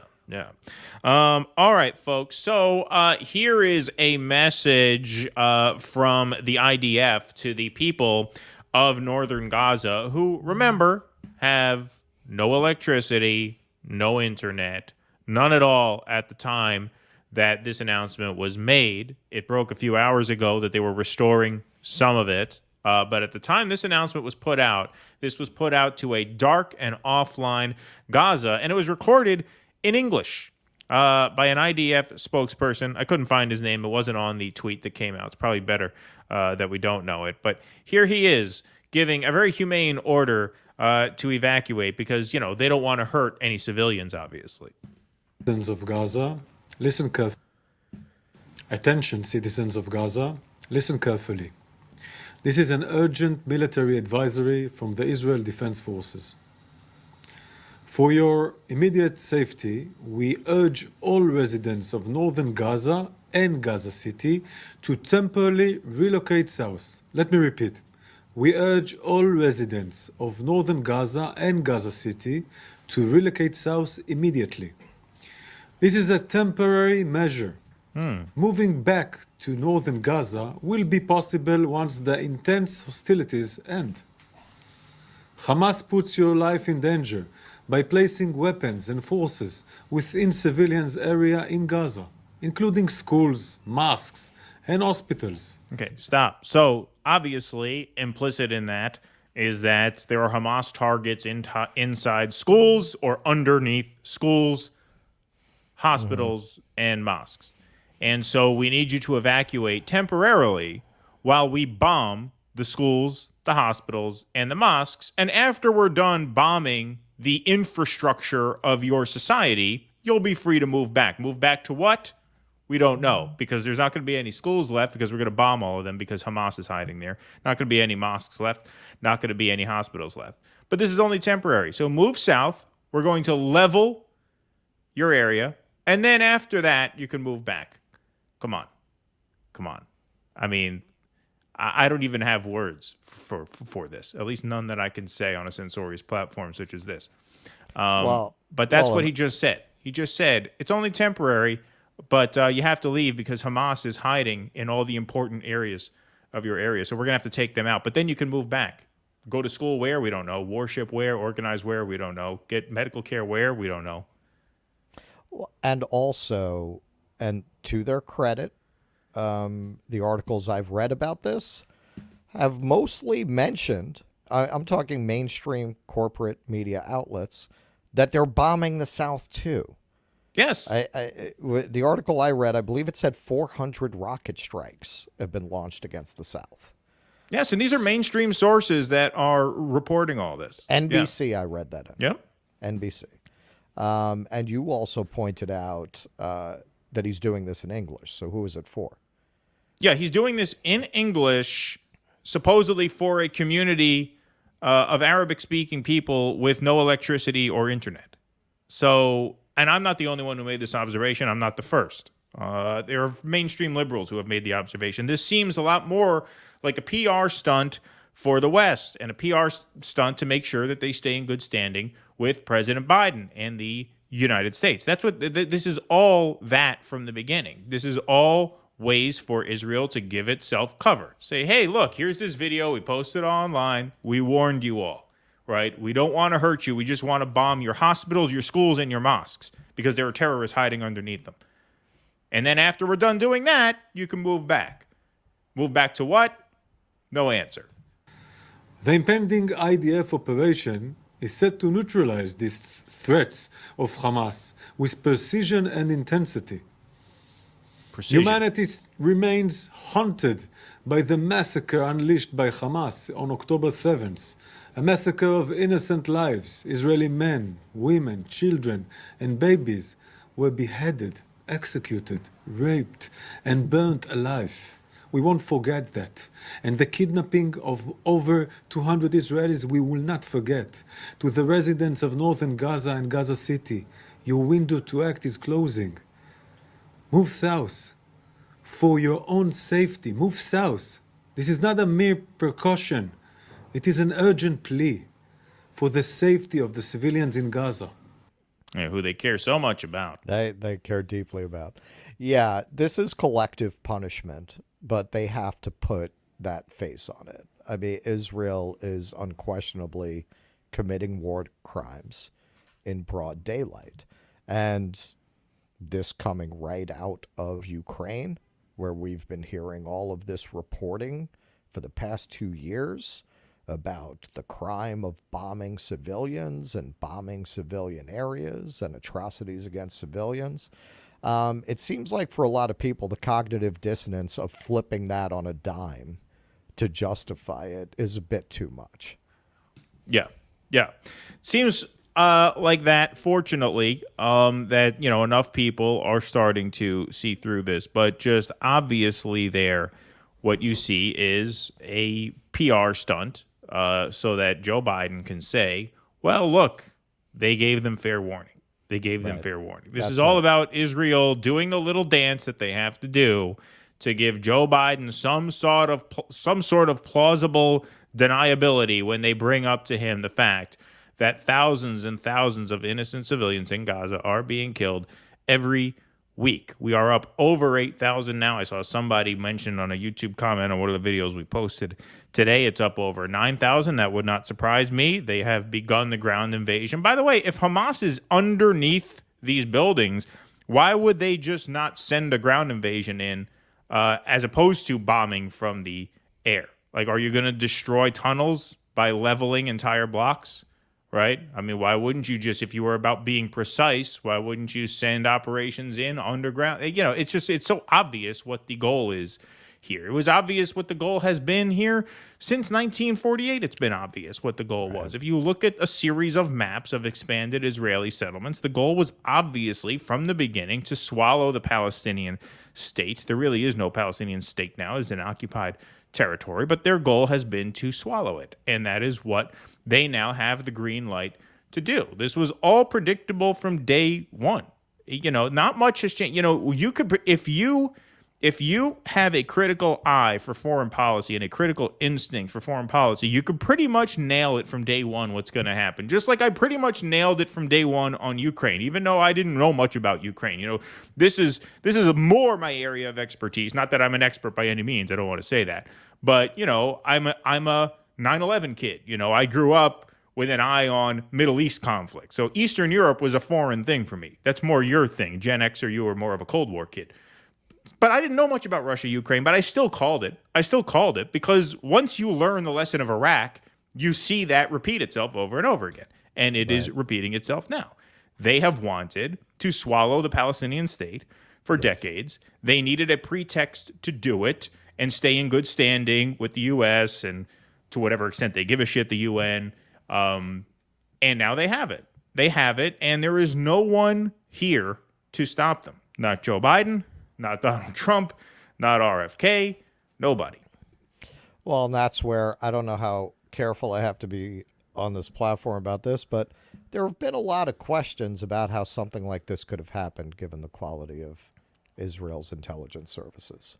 Well, I'll just say to that, they seem to have pretty good intelligence after the fact, enough intelligence to convince us that, hey, it was an errant Hamas rocket that destroyed the hospital, right? Not an Israeli rocket. The intelligence seems to have really turned back on pretty quickly. Interesting, right? Interesting. And we talked the other day about that paper that came out from the Israeli think tank that's run by the former head of their version of the FBI, saying October 7th creates a tremendous opportunity to clear Gaza. Yep. With the suggestion being that the survivors be moved to apartments in Egypt. Right. Yep. Indeed. All right, folks. So let's keep the show moving. We do have some more super chats to get to. First, Arpu and Wifey, thank you for the £9.99. MFer missed the first hour due to the clocks going back today. Yeah, apparently the clocks changed over there on your side of the pond. Our clocks changed next weekend. Here? Oh. Our clocks are next weekend. Our clocks are always first weekend in November, I think. I remember because it always coincided with the New York Marathon. That was always like the fallback day. Missed the first hour due to the clocks going back. Going to watch from the start. Just leaving myself a note for the future. Put the clothes in the dryer. Excellent. Okay, cool. So this will remind you in an hour to put the clothes in the dryer. Clever. Don't forget to put the clothes in the dryer, Arpoon. There we go. I give you a shout-out reminder myself. Martin R., the movie The Master was a great one. Yeah, that's a metaphor for Scientology. Yeah. Okay, so, I mean, we don't have to get into this fully, but I remember admiring The Master more than I actually liked it because you're right. For what it was as this metaphor for Scientology, it was well done. The only thing about The Master is it just didn't really work dramatically because if you notice, and this was kind of the point of it, so this is not necessarily a knock on it, but the reason it didn't work dramatically for me is that none of the characters at the end are any different from they were at the beginning. There's no character arcs because it's not about that. It's kind of academic. It's more a study. You know what movie I felt that way about? What was the movie that was about the guy from Hogan's Heroes and Greg Kinnear played him and Willem Dafoe was in it? You know what I'm talking about? Willem Dafoe and Greg Kinnear. Yeah, It was about the guy from Hogan Heroes who was like a notorious pervert, and I think the one ended up Defoe's character, but it was a true story. Like they would get women and they'd film them and so on, but he worked for Disney. So, they had to really cover this up. That Greg Kinnear's character was like a weird, emotionless, sexual, deviant guy at the beginning, and that's who he was at the end. And it made the movie kind of not work because it felt like it was probably accurate, but maybe too accurate. They didn't give him an arc. Yeah, that's how I felt about The Master. It was just kind of flat. It just kind of sat there as this thing to observe rather than a story that you could really engage with. But not a bad Here we movie. go. Smartest audience on YouTube, Bob Crane. Okay. That was I the don't name know of the that guy. one. The guy it was. No, it's not the name of the movie. That's the name of the guy it was about. Okay. Yeah, I don't know which movie that was. Okay, we're going to have to create a Chiron just to explain. Autofocus. Oh, okay. I've heard of autofocus then. We're going to have to create a Chiron just to inform everybody of Russell's health. Russell on an edible today? Never seen him relax. No, Russell has some minor muscle injuries from working out too hard. So that's why he is sitting back. Gene T. NG has a W sound. Okay, thank you. Thank you for that. I did not know that. Oh, so does that's it? Interesting. I knew it was something. I knew it wasn't to be read literally. I just never knew what the sound I didn't was. know that. Okay. I had a Vietnamese landlord who had a name like that, but I never had to say his name. I only had to write it. So I now write it on a check. So it never occurred to me to learn that. Because let's keep it saying, thank you for the $9.99 super sticker. Appreciate that. SB, thanks for the $10. Lebanon is going to get involved in this crisis. I don't think the Muslim world can sit back and watch this anymore. That's what Russ has been saying. We've been watching a goddamn snuff film with Palestine for 75 years. That's what Russ thinks. I mean, it could happen. I mean, it's not outside the realm of possibility. That's for sure. I don't think they're going to be able to stand by with this. I just don't. Their own people aren't going to let them. We will see how that plays out. But we have a great segment here that I've been really looking forward to doing. So this shocked the internet on Friday nights. This was a surprise action planned by New York Jewish Voice for Peace at Grand Central Station. Not to be confused with the organization I established, New York Jewish Voice for a Piece of the Action. That was my organization that I found. This is a different one. It's a much nobler one. But they... His didn't work out. That's why I had to go upstate. Yeah, right, exactly. They had an action at Grand Central Station starting at 6 p.m.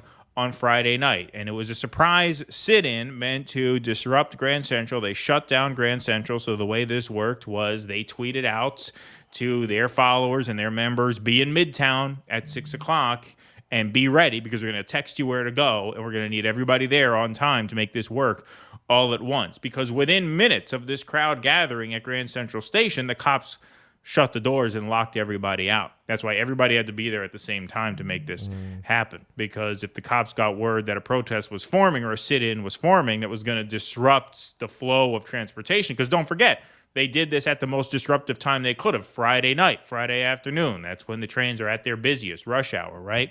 And so New York Jewish Voice for Peace flooded Grand Central Station. Here's a supercut of what happens. I will kind of narrate along at certain points where I feel I have to. But for the most part, we'll just let this play through. A really fantastic action here. So let's let this play.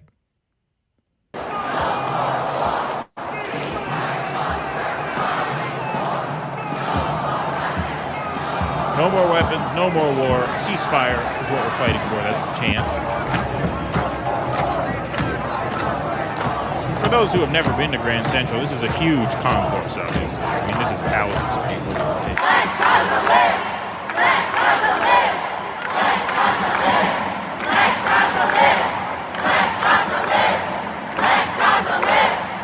Never again for anyone. I love that song.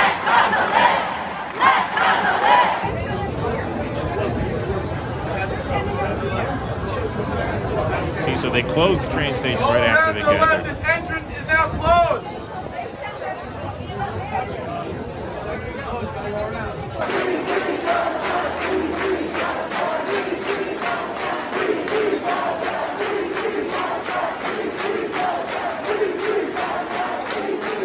I'll just pause it here for those who have never been to New York, never been to Grand Central. The first room you saw was the Grand Concourse. That's the main room that accesses most of the tracks. Outside that, on both sides, there's like a little shopping section with, a Starbucks, some restaurants, a newsstand, and there are some more tracks that you can access through there. So as you could see, an overflow crowd, not just in the Grand Concourse, but all over. I mean, this place was absolutely packed. There were thousands of people in there. A fun fact I know from being a tour guide, the benches that surround the perimeter of the concourse can seat 700 on the perimeter, right? So imagine to fill the whole place in the concourse and elsewhere. Absolutely massive. Yeah, crowd. this is a good. God, man, that's 3,000. It's got to be 3,000-4,000. Yeah, at least about that. At least, yeah. And that's just on the inside. There's an overflow crowd outside. Oh yeah, we'll see. Yeah, we'll see later. There's people outside. So here they are outside.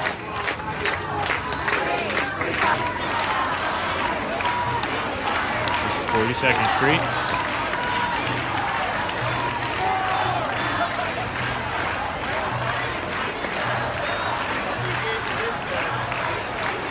I'm an American Jew, and I can't stand to see genocide. Just to give credit where it's due, these 3 interviews that we're about to hear, these were conducted by World Socialist website. They have their footage watermarked, but I do want to give them a shout out because they were on the ground and they got these interviews. I'm an American Jew, and I can't stand to see genocide committed in our name.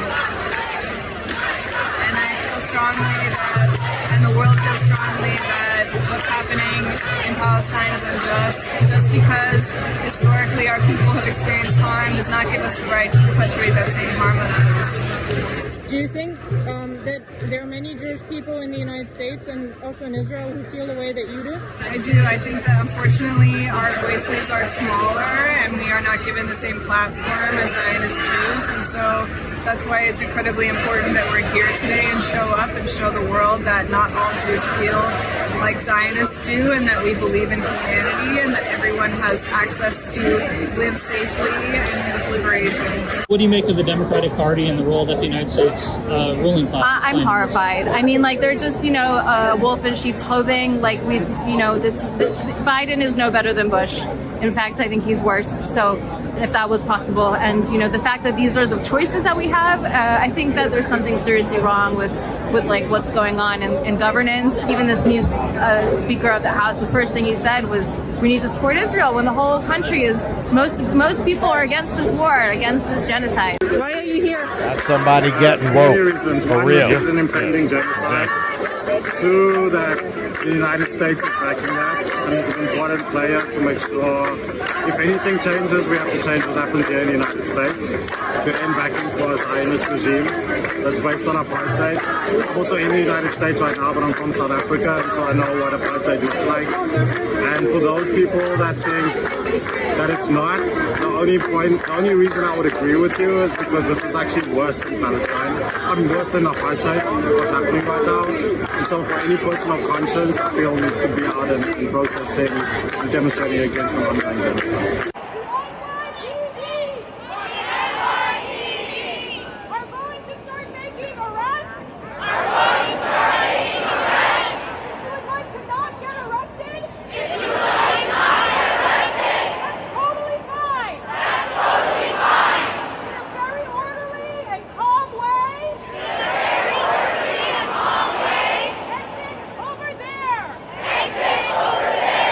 Okay, I'm going to stop for a second for those who have trouble hearing that. That was someone warning that the NYPD are going to start arresting people, so if you don't want to get arrested, you should leave now. Audience question, Adnan, Kabir, wait, are all these people Jewish? So on the inside, right here in the concourse, you see on the inside, they're Jewish. Exactly. No. Outside, they're Catholic. Exactly.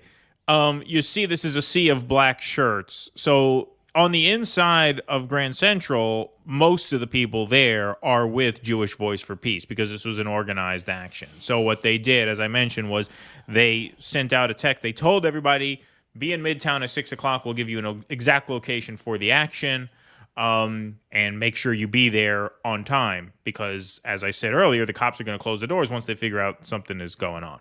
And so, as you can see, this sea of black shirts indicates that most of the people inside the train station were the people who are with Jewish Voice for Peace who got that initial text message to go and be there. Once the cops blocked everybody out, most of the people in the outer sections of the terminal and outside were people who found out about it because word spread very, very quickly. Obviously, this went pretty much viral as soon as it happened.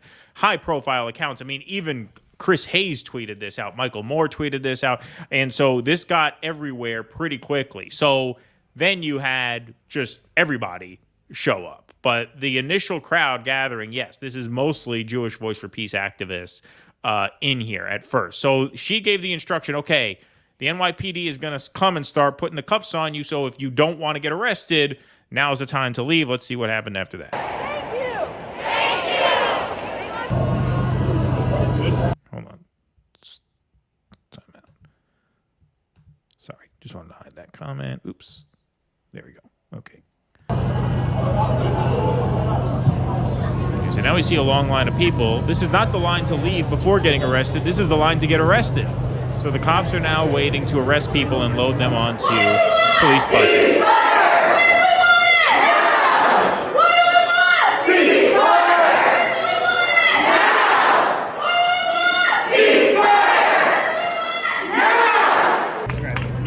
And here, if you're a New Yorker, you know these are not police buses. These are MTA buses that they had to repurpose for police use and drive people out of there. That's how many arrests were made. And so there they are getting escorted out. So just an amazing And they are going action. to the tombs, which I can tell you as a former guest of the state are no picnic, my friends. Yeah. Yeah, so just an amazing action, an amazing spontaneous action, a beautiful thing to see. And as that first woman interviewed, very, very important to communicate that not all Jews are on board with what is happening. And that's what made this especially powerful and especially important, that this massive protest started by and attended by mostly Jewish people in a largely Jewish city, New York, which has the largest concentration of Jewish people anywhere in the world outside of Israel. Yep. The fact that they shut down Grand Central with a peace message in the face of, like I said, I keep saying it, but this is a world historic human atrocity, that they gathered there to protest that, and that they had to overflow their police buses to arrest people, meaning they didn't just leave once the threat of arrest became imminent. They stayed and they made the cops drag them out. What a great thing to see. And, this is happening all over the world, but this spontaneous action by a Jewish peace organization in the middle of New York City, Grand Central Station, rush hour on a Friday, I mean, it doesn't get better than that from an organizing standpoint. So just huge shout out to them. We want to have somebody from their organization on soon. Yeah, this is really important because there's another group, I think they're called Peace for Palestine. They did a demonstration last Sunday, I think it was, or Wednesday. And then they did another one. This is the one I was going to go to yesterday. And all of the rhetoric was, they're doing this on the Sabbath in a Jewish area, which, by the way, where they were going to be, like, yeah, there are Jews in that section of Brooklyn, but the Brooklyn Museum, that's not a Jewish area per se. It's not like they were making a point of going right into Hasidic Williamsburg or something. Right. It wasn't a troll. No, it wasn't a troll, but that's how it was made out.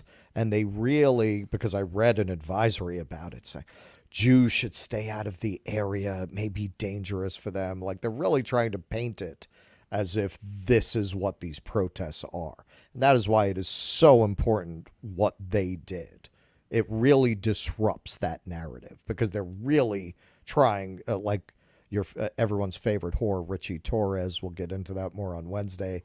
He's trying to pressure the federal government to take funding away from schools that don't come out strongly enough for Israel, because I'm not aware of any school where the administration is overtly speaking out for Palestine. Some of them are trying to take a nuanced stance to not piss off their students. Right. But I haven't seen any that are full-throatedly supporting the Palestinian cause. But they are desperately trying to spin all opposition as anti-Semitism. And it's very heartening to see that narrative fall apart, because they've been getting away with that for literally 75 years. Yep. Indeed. All righty. Let's take some more super chats. We have one more segment to go before we wrap the show, but the end of the show is not the end of the show. We have our Sunday post-show Rumble exclusive Q&A coming up after this program. So if you do not follow us on Rumble already, make sure you go and do that. Rumble.com/DoDissidence. Immediately following the show, there will be a 5-minute intermission, at which point you guys can get your questions for us in the Rumble chat.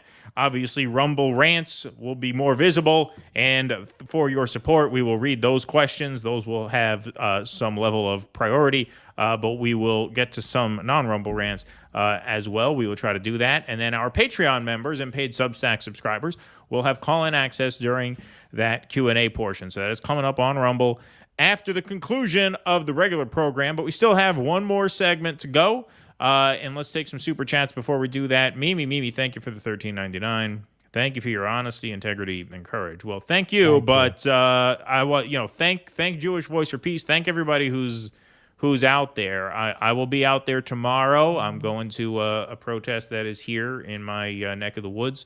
And everybody, make sure you put on your calendar November 4th in Washington, D.C., there's a national march on Washington in front of the White House. That's going to be the big one, but there are protests everywhere. Look it up on Twitter, Facebook. There's great resources. There's great Free Palestine Facebook groups you can join, and they are a great resource for that. So make sure you get out there. It is super important. So, Hey, here's our friend Pasta. Thanks, Pasta. Going to enjoy some chicken and waffles with my new favorite show, DG. Let's go. Well, thank you, Pasta. Enjoy those chicken and waffles. Enjoy your dinner. Thank you, Pasta. You got that down in Florida? He's out in California now. What do you mean Florida? Oh, right. He's out there. He's hosting the Jimmy Dore show now. Hollywood. That's right. Hollywood, That's baby. right. Supposedly that was invented here in Harlem. The chicken and waffles thing, yeah. Interesting. I didn't know that. Martin R., thanks for the $19.99. Ditto. Thank you, Martin. Appreciate that. Karthik, thanks for the $20. We appreciate that very much. Thank you guys for your contributions. We appreciate that. That's very much very helpful. That's what helps keep the program afloat. Yasim Miller, thanks for the $10. Independent media doing their best to inform people about the truth on the Palestine issue. Once the U.S. government changes the agenda, people will forget about it. Israel will get away with it again. Well, that's look. I mean, we play one small part of it here, but obviously, like I just said, there's no substitute for getting out and making your presence known. I would argue there has not been this kind of rupture between the establishment and the younger generation since Vietnam. I've never seen anything like what's happening right now in my lifetime. That is a good idea. You know, that's a interesting thought. You're probably right. You're probably right. Because with Iraq, it really wasn't generational. With Iraq, most of the people protesting the Iraq war were the boomers left over from the Vietnam protests. There weren't that many young people out there. You had a very, very small contingent of Ralph Nader voting radical left young people, but they were not representative of their generation at all. No, my generation. Yeah. Yep. Indeed. Bonzo Beans, thanks for the $1. Incoming IDF spokesman RDML Daniel Hagari, March 29th of this year. The IDF spokesperson's unit mission is to strengthen the public trust in the IDF, yes, and its international legitimacy. Well, that's consistent with what we saw. Thank you, Bonzo Beans. Appreciate that. All right, here we go. Dave Delarai, thanks for the $10. This is a Rumble rant, by the way. Jill Stein must not have thought much of Cornell's seriousness and then thought about who would best sabotage the campaign. That or she had a bad trip at the Jaco Pastorius show. Now hates jazz and jazz references. Who knows, man? Who knows what was going through her head? I don't buy that she didn't know who he was.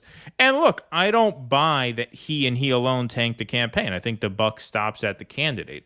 He was a bad hire, just intrinsically a bad hire. But that was something that, Jimmy pointed out, because Jimmy Dore got involved in that Twitter battle. And he made an interesting point. He's like, Peter Dow keeps telling us, he keeps saying that, he keeps implying that we don't think a black man is capable of making his own decisions. Well, is that not a snarky, underhanded way of trashing Cornel West? Because he's like, Peter Dow's taking credit for all the good things he did in the campaign, and meanwhile saying, hey, Cornel makes his own decisions. So if you got a problem with where the campaign is, that's on him, not me.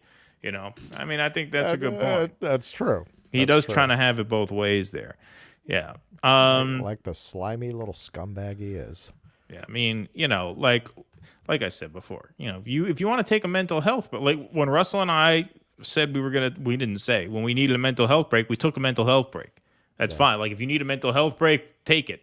But you can't say I'm taking a mental health break and so I'm quitting the campaign and then literally 2 hours later start going on a tirade against your critics. Like, is this the mental health break you needed? Doesn't seem like much of a mental health break. It was a mental health break, and it was also a, well, what are we doing here break.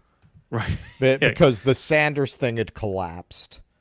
So what? Oh, in our case. In our case. So it was very like, well, what kind of show do we want to do? Do we want to do a show? Like what are our politics in a post-Sanders world? I mean, for me, that was part of that break. That was part of it. And for me, it was more existential than that because that was when people started getting their jabs and the lockdown started lifting and we were supposed to just go back to normal. Meanwhile, I had been a freelancer in both retail and tourism. So even though the world was opening back up, my fields were decimated. Like no one's gonna like even when things were opening back up, people were not eager to pack 50 to a tour bus anymore. So like my gig that was giving me tours, they didn't start tours up again.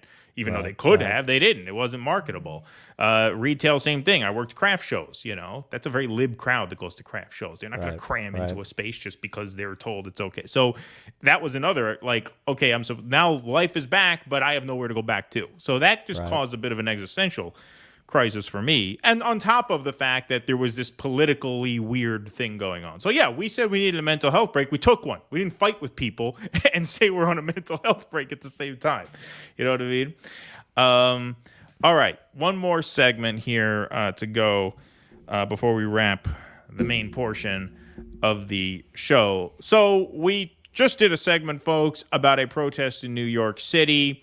The United Nations just voted for a truce by an overwhelming margin.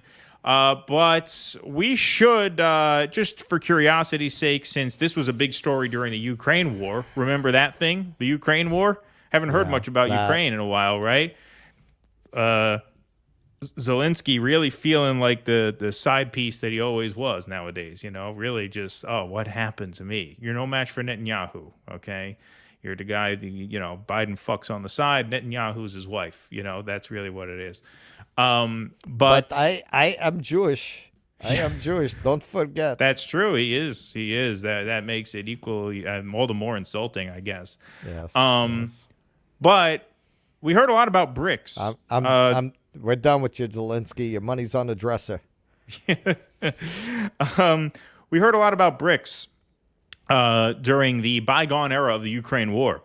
And so we know now that the GDP of the BRICS nations has actually overgrown the GDP of the G7 nations. And so the BRICS countries are becoming a major player on the world stage now. And let's see what some of these BRICS countries have to say about the Israel-Palestine conflict. Let's first go to a video of Brazilian President Lula da Silva. É genocídio que já matou quase 2.000 crianças que não tem nada a ver com isso. This is old news. He says, I'll read the subtitles, they've already killed nearly 2,000 children. Well, now it's over 3,000 children. This was a while ago. This was a few days ago. How fast things change. Who have nothing to do with this, who are victims of this conflict. And honestly, I cannot understand how any human is capable of waging a war knowing the result will be the death of innocent children. This is not about arguing over who is right, who is wrong, who shot first, and who shot last. Luis Inácio Lula da Silva has long supported Palestinian rights. Here he is wearing a keffiyeh while meeting with Brazil's Palestinian community earlier in 2022. During the meeting, Lula proclaimed Palestinians deserve our full attention and solidarity, and reiterated Palestinians' right to live in a free and sovereign state. Lula first served as Brazilian president from 2003 to 2010. During his presidency, Brazil recognized Palestine as an independent state. Several other Latin American countries followed suit. Okay, so Lula da Silva calling this a genocide. I don't see how anybody could be on board with a war that kills innocent children. Now, we probably should, just as a gimmick, go in order. Brazil, Russia, India, China, South Africa. But we won't, because I didn't think of that until just now. So instead, let's go to China. Next time. Next time. There will be a next time, sadly. Yeah. China urges Gaza ceasefire, willing to do whatever needed to end violence. Touring the Middle East, Beijing's special envoy Zai Jun expresses concern about the risk of widening conflict. This is Al Jazeera. China is willing to do whatever is conducive to promote dialogue, secure a ceasefire, and restore peace amid the deepening conflict in Gaza, China's state media has reported, citing the country's special envoy on the Middle East. Veteran diplomat, Zai Jun, is currently on a tour of the region and described the situation in Gaza as very serious, state-run China Central Television said on Monday. He also said a potential large-scale ground conflict and armed conflict spreading to neighboring countries were, quote, worrisome.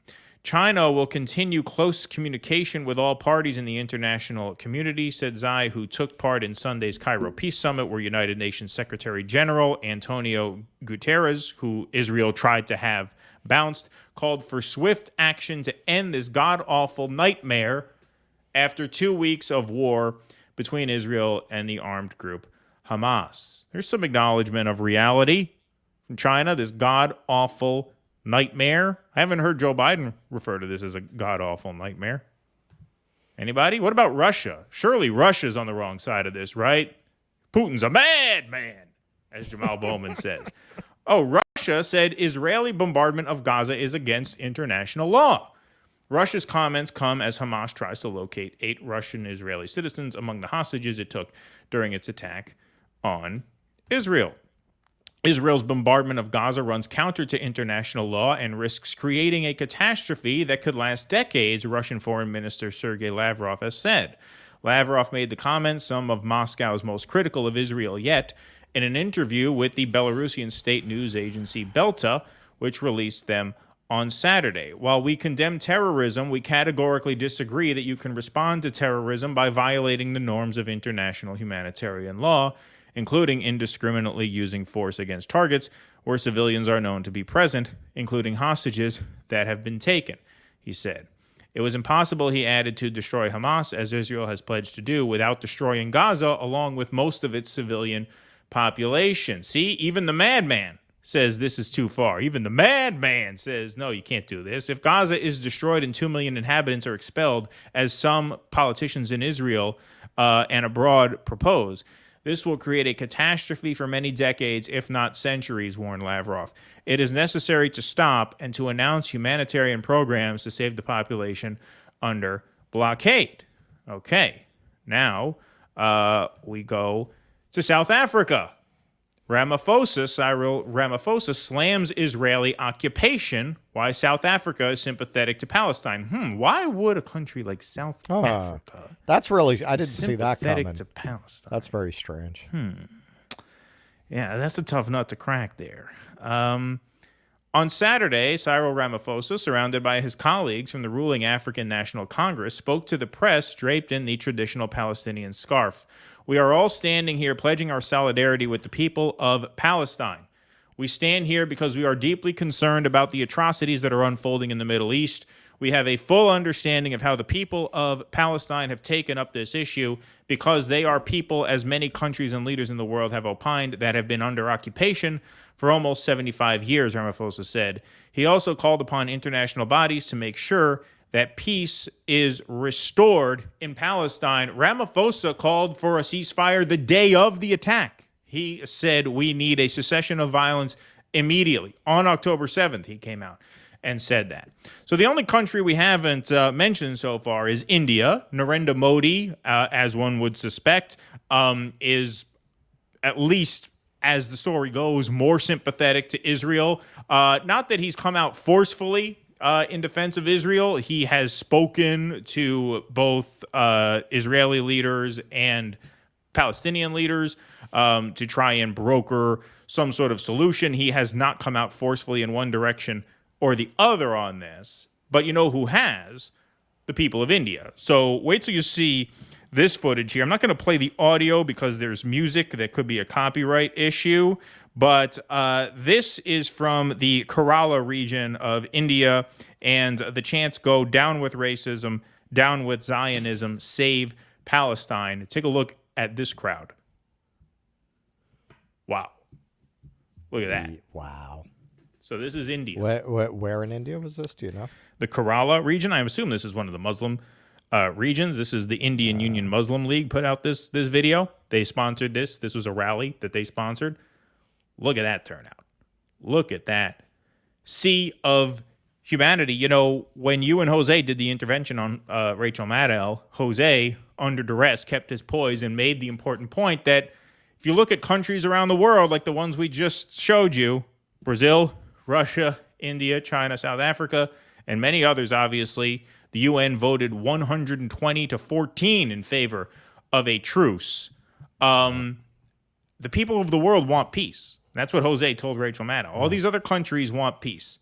We are one of the very few, very, very few, who want more war. And so here you have the BRICS alliance weighing in on this.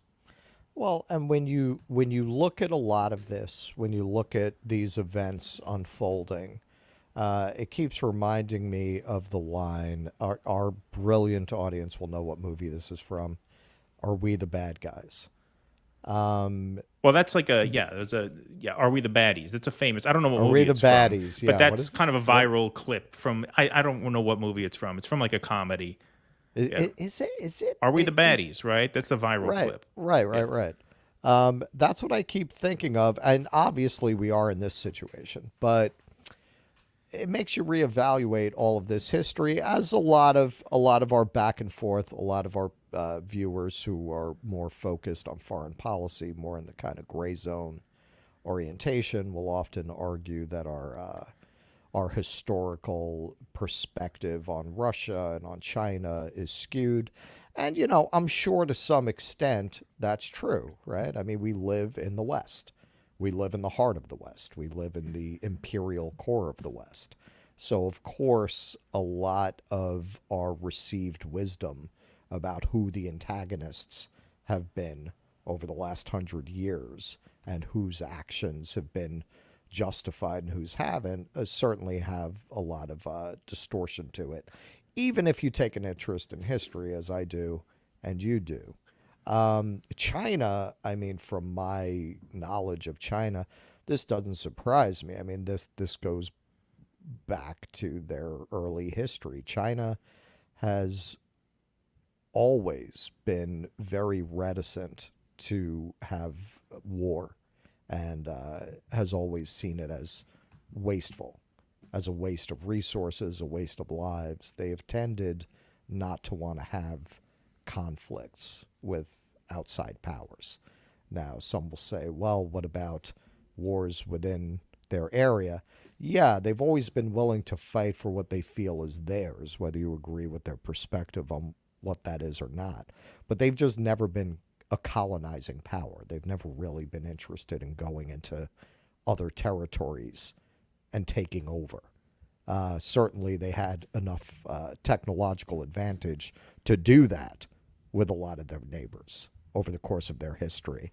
And they just never had very much interest in expanding beyond themselves. That's why I always say a world led by China rather than America would probably be more peaceful. Would they eventually be corrupted by imperial power? Yeah, probably. I mean, all nations will probably succumb to that over time in a similar position. But they definitely have a cultural bias against that kind of interference in other cultures that we in the West are quite the opposite in our perspective. But whatever your litigation is of the past, of that history, certainly at this point, we are the monsters. We are, I keep thinking of the Twilight Zone episode of the kid who can wish everybody away into the cornfield. It almost feels like the rest of the world are those people who feel like they have to walk on eggshells around this monstrous power and are just figuring out how you kill it so that you can have freedom.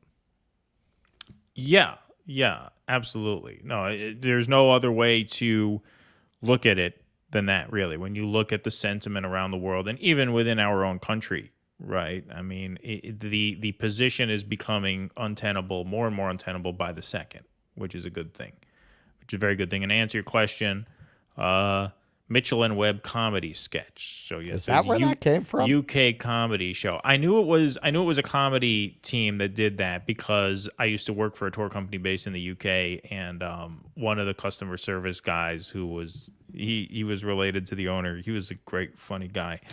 And we screwed up something where we screwed up something. I forget what it was. We had to give a bunch of refunds. Either a tour guide didn't show up, or it was a tour guide fucked up, or whatever. And all these people were bombarding us with complaints. And he says, "Keaton, are we the baddies?"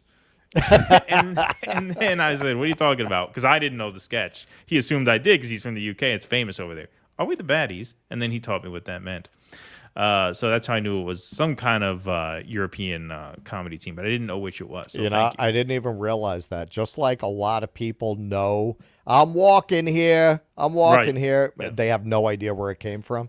Mm-hmm. Like, I know that line, but I didn't know that's where it came from. Right.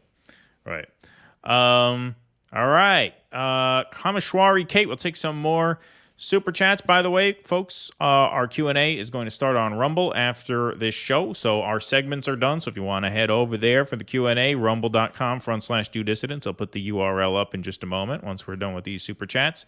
Does anyone know if Grand Central Station protesters had their bank account shut down? Asking from Canada. I don't believe so. So in that sense, I guess they came out ahead. You know, I am working on a video essay about that subject, so stay tuned. Stay tuned. B, thanks for the $1.99. Just to thank you for another great show. Well, thank you for being here. B. Appreciate you. Nancy Jensen, thanks for the $2. Appreciate that. Thank you. Axel, member for 5 months. Thank you, Axel. Pieces like the metric system, bad for U.S. business. Good one, Axel. Thank you. And Kartik, pardon me, thank you for the $20. Love you guys. Save Palestine. Kerala is a southwestern state in India. Okay, good. Thank you. Good to know. I'm just, because this is getting stirred up in the chat. Of course, I know it's from Midnight Cowboy, but I have found a lot of people don't know, Right. but they know the line. That's actually my favorite New York movie of all time. Midnight Cowboy? Yeah, it's a great one. Midnight Cowboy is a classic for sure. All right, folks, we got this little soundtrack together for our merch store. And so before we leave, we will try and move some product via Menachem Dobular's Dissident Schmata stand here. So let's go. Let's plug the true inventor of hip-hop. Let's plug the swag, the true inventor of hip-hop. Here he is. This is Russell Dobular's grandfather, Menachem Dobular. Schmata. You can get a cartoon logo tee. You can get a Do Dissidents tank top, Do Dissidents coffee mug, a pullover hoodie. My favorite here is the zip-up hoodie. I like the zip-up hoodie there. I like the patch in the corner. I think that's cool. But you can also get a women's tee or unisex comfort tee. Available in all sizes. This helps support the program. Exactly. There you go. He did that all with 2 Victrolas on a push cart. Exactly. There you go. There you have it. So want to try and move those shirts, move those coffee mugs in time for Christmas. No better stocking stuffer than some Do Dissidents swag. So, everybody, that is our show for the evening. We thank you all very, very much for tuning in. You can support the show by going to patreon.com/Do Dissidents. Our members are what censor-proof the operation. You guys are the backbone of the show. So please go to patreon.com/Do Dissidents and sign up to become a monthly member. You get call-in access to our Sunday evening Q&As, which are starting in about 5 minutes over on Rumble. You also get a shout-out in the show credits and access to 2 patron and paid Substack subscriber exclusive streams per month. That also applies to locals. So if you're watching over there on Rumble and you can join us on locals, the locals prompt is right under the screen. So if you support us over there, that helps us out big time as well, and you get the same perks as the patrons and the paid Substack subscribers. But we hope you all can come and join us for a post-show hangout, question and answer period. You guys can post your questions in the Rumble chat. Just do Jake a favor, since he's going to be fielding these at Do Dissidents in front of your question if you are asking him. This way they come up more visibly for him. If you can throw a couple bucks on a Rumble rant, attach that to your question, that puts it up in bright lights. Can't miss that one, huh? So, folks, rumble.com/Do Dissidents. Come hang out with us for the post show. If you cannot make it over there, we will see you again Tuesday afternoon for our Halloween horror movie special. We figure we wanted to do a Halloween show. I'm not going to talk about genocide dressed as, well, I won't give away my costume yet. But so we didn't want to cross the streams there and do serious content dressed as Halloween characters. I'll give you a hint of my costume. We can't stop here. This is Bat Country. Yeah. I will give you a hint of my costume. It's much more juvenile than that. So there's my hint. Since I'm actually going to be appearing as my actual Halloween character, because we have a family costume this year. So I will actually be in costume as my real Halloween self. But that'll be 2 o'clock on Tuesday afternoon. And then, important, on Wednesday, we will be doing a 2 p.m. matinee. So no show Wednesday night. We are doing that show at 2 o'clock in the afternoon. So we hope we see you all there. We hope we see you in 5 minutes over on Rumble for our post-show Q&A. But wherever we see you next, we hope you make it there safely. So until we see you all again, thank you for tonight. And please, of course, do be safe and be well. Can you reach that? Don't blow your back out. Careful. Courage. All right. See you next time. Or if you want to head over to rumble.com/udissidents, we'll see you in 5 minutes. Bye-bye. Thank you for tonight. Please clap.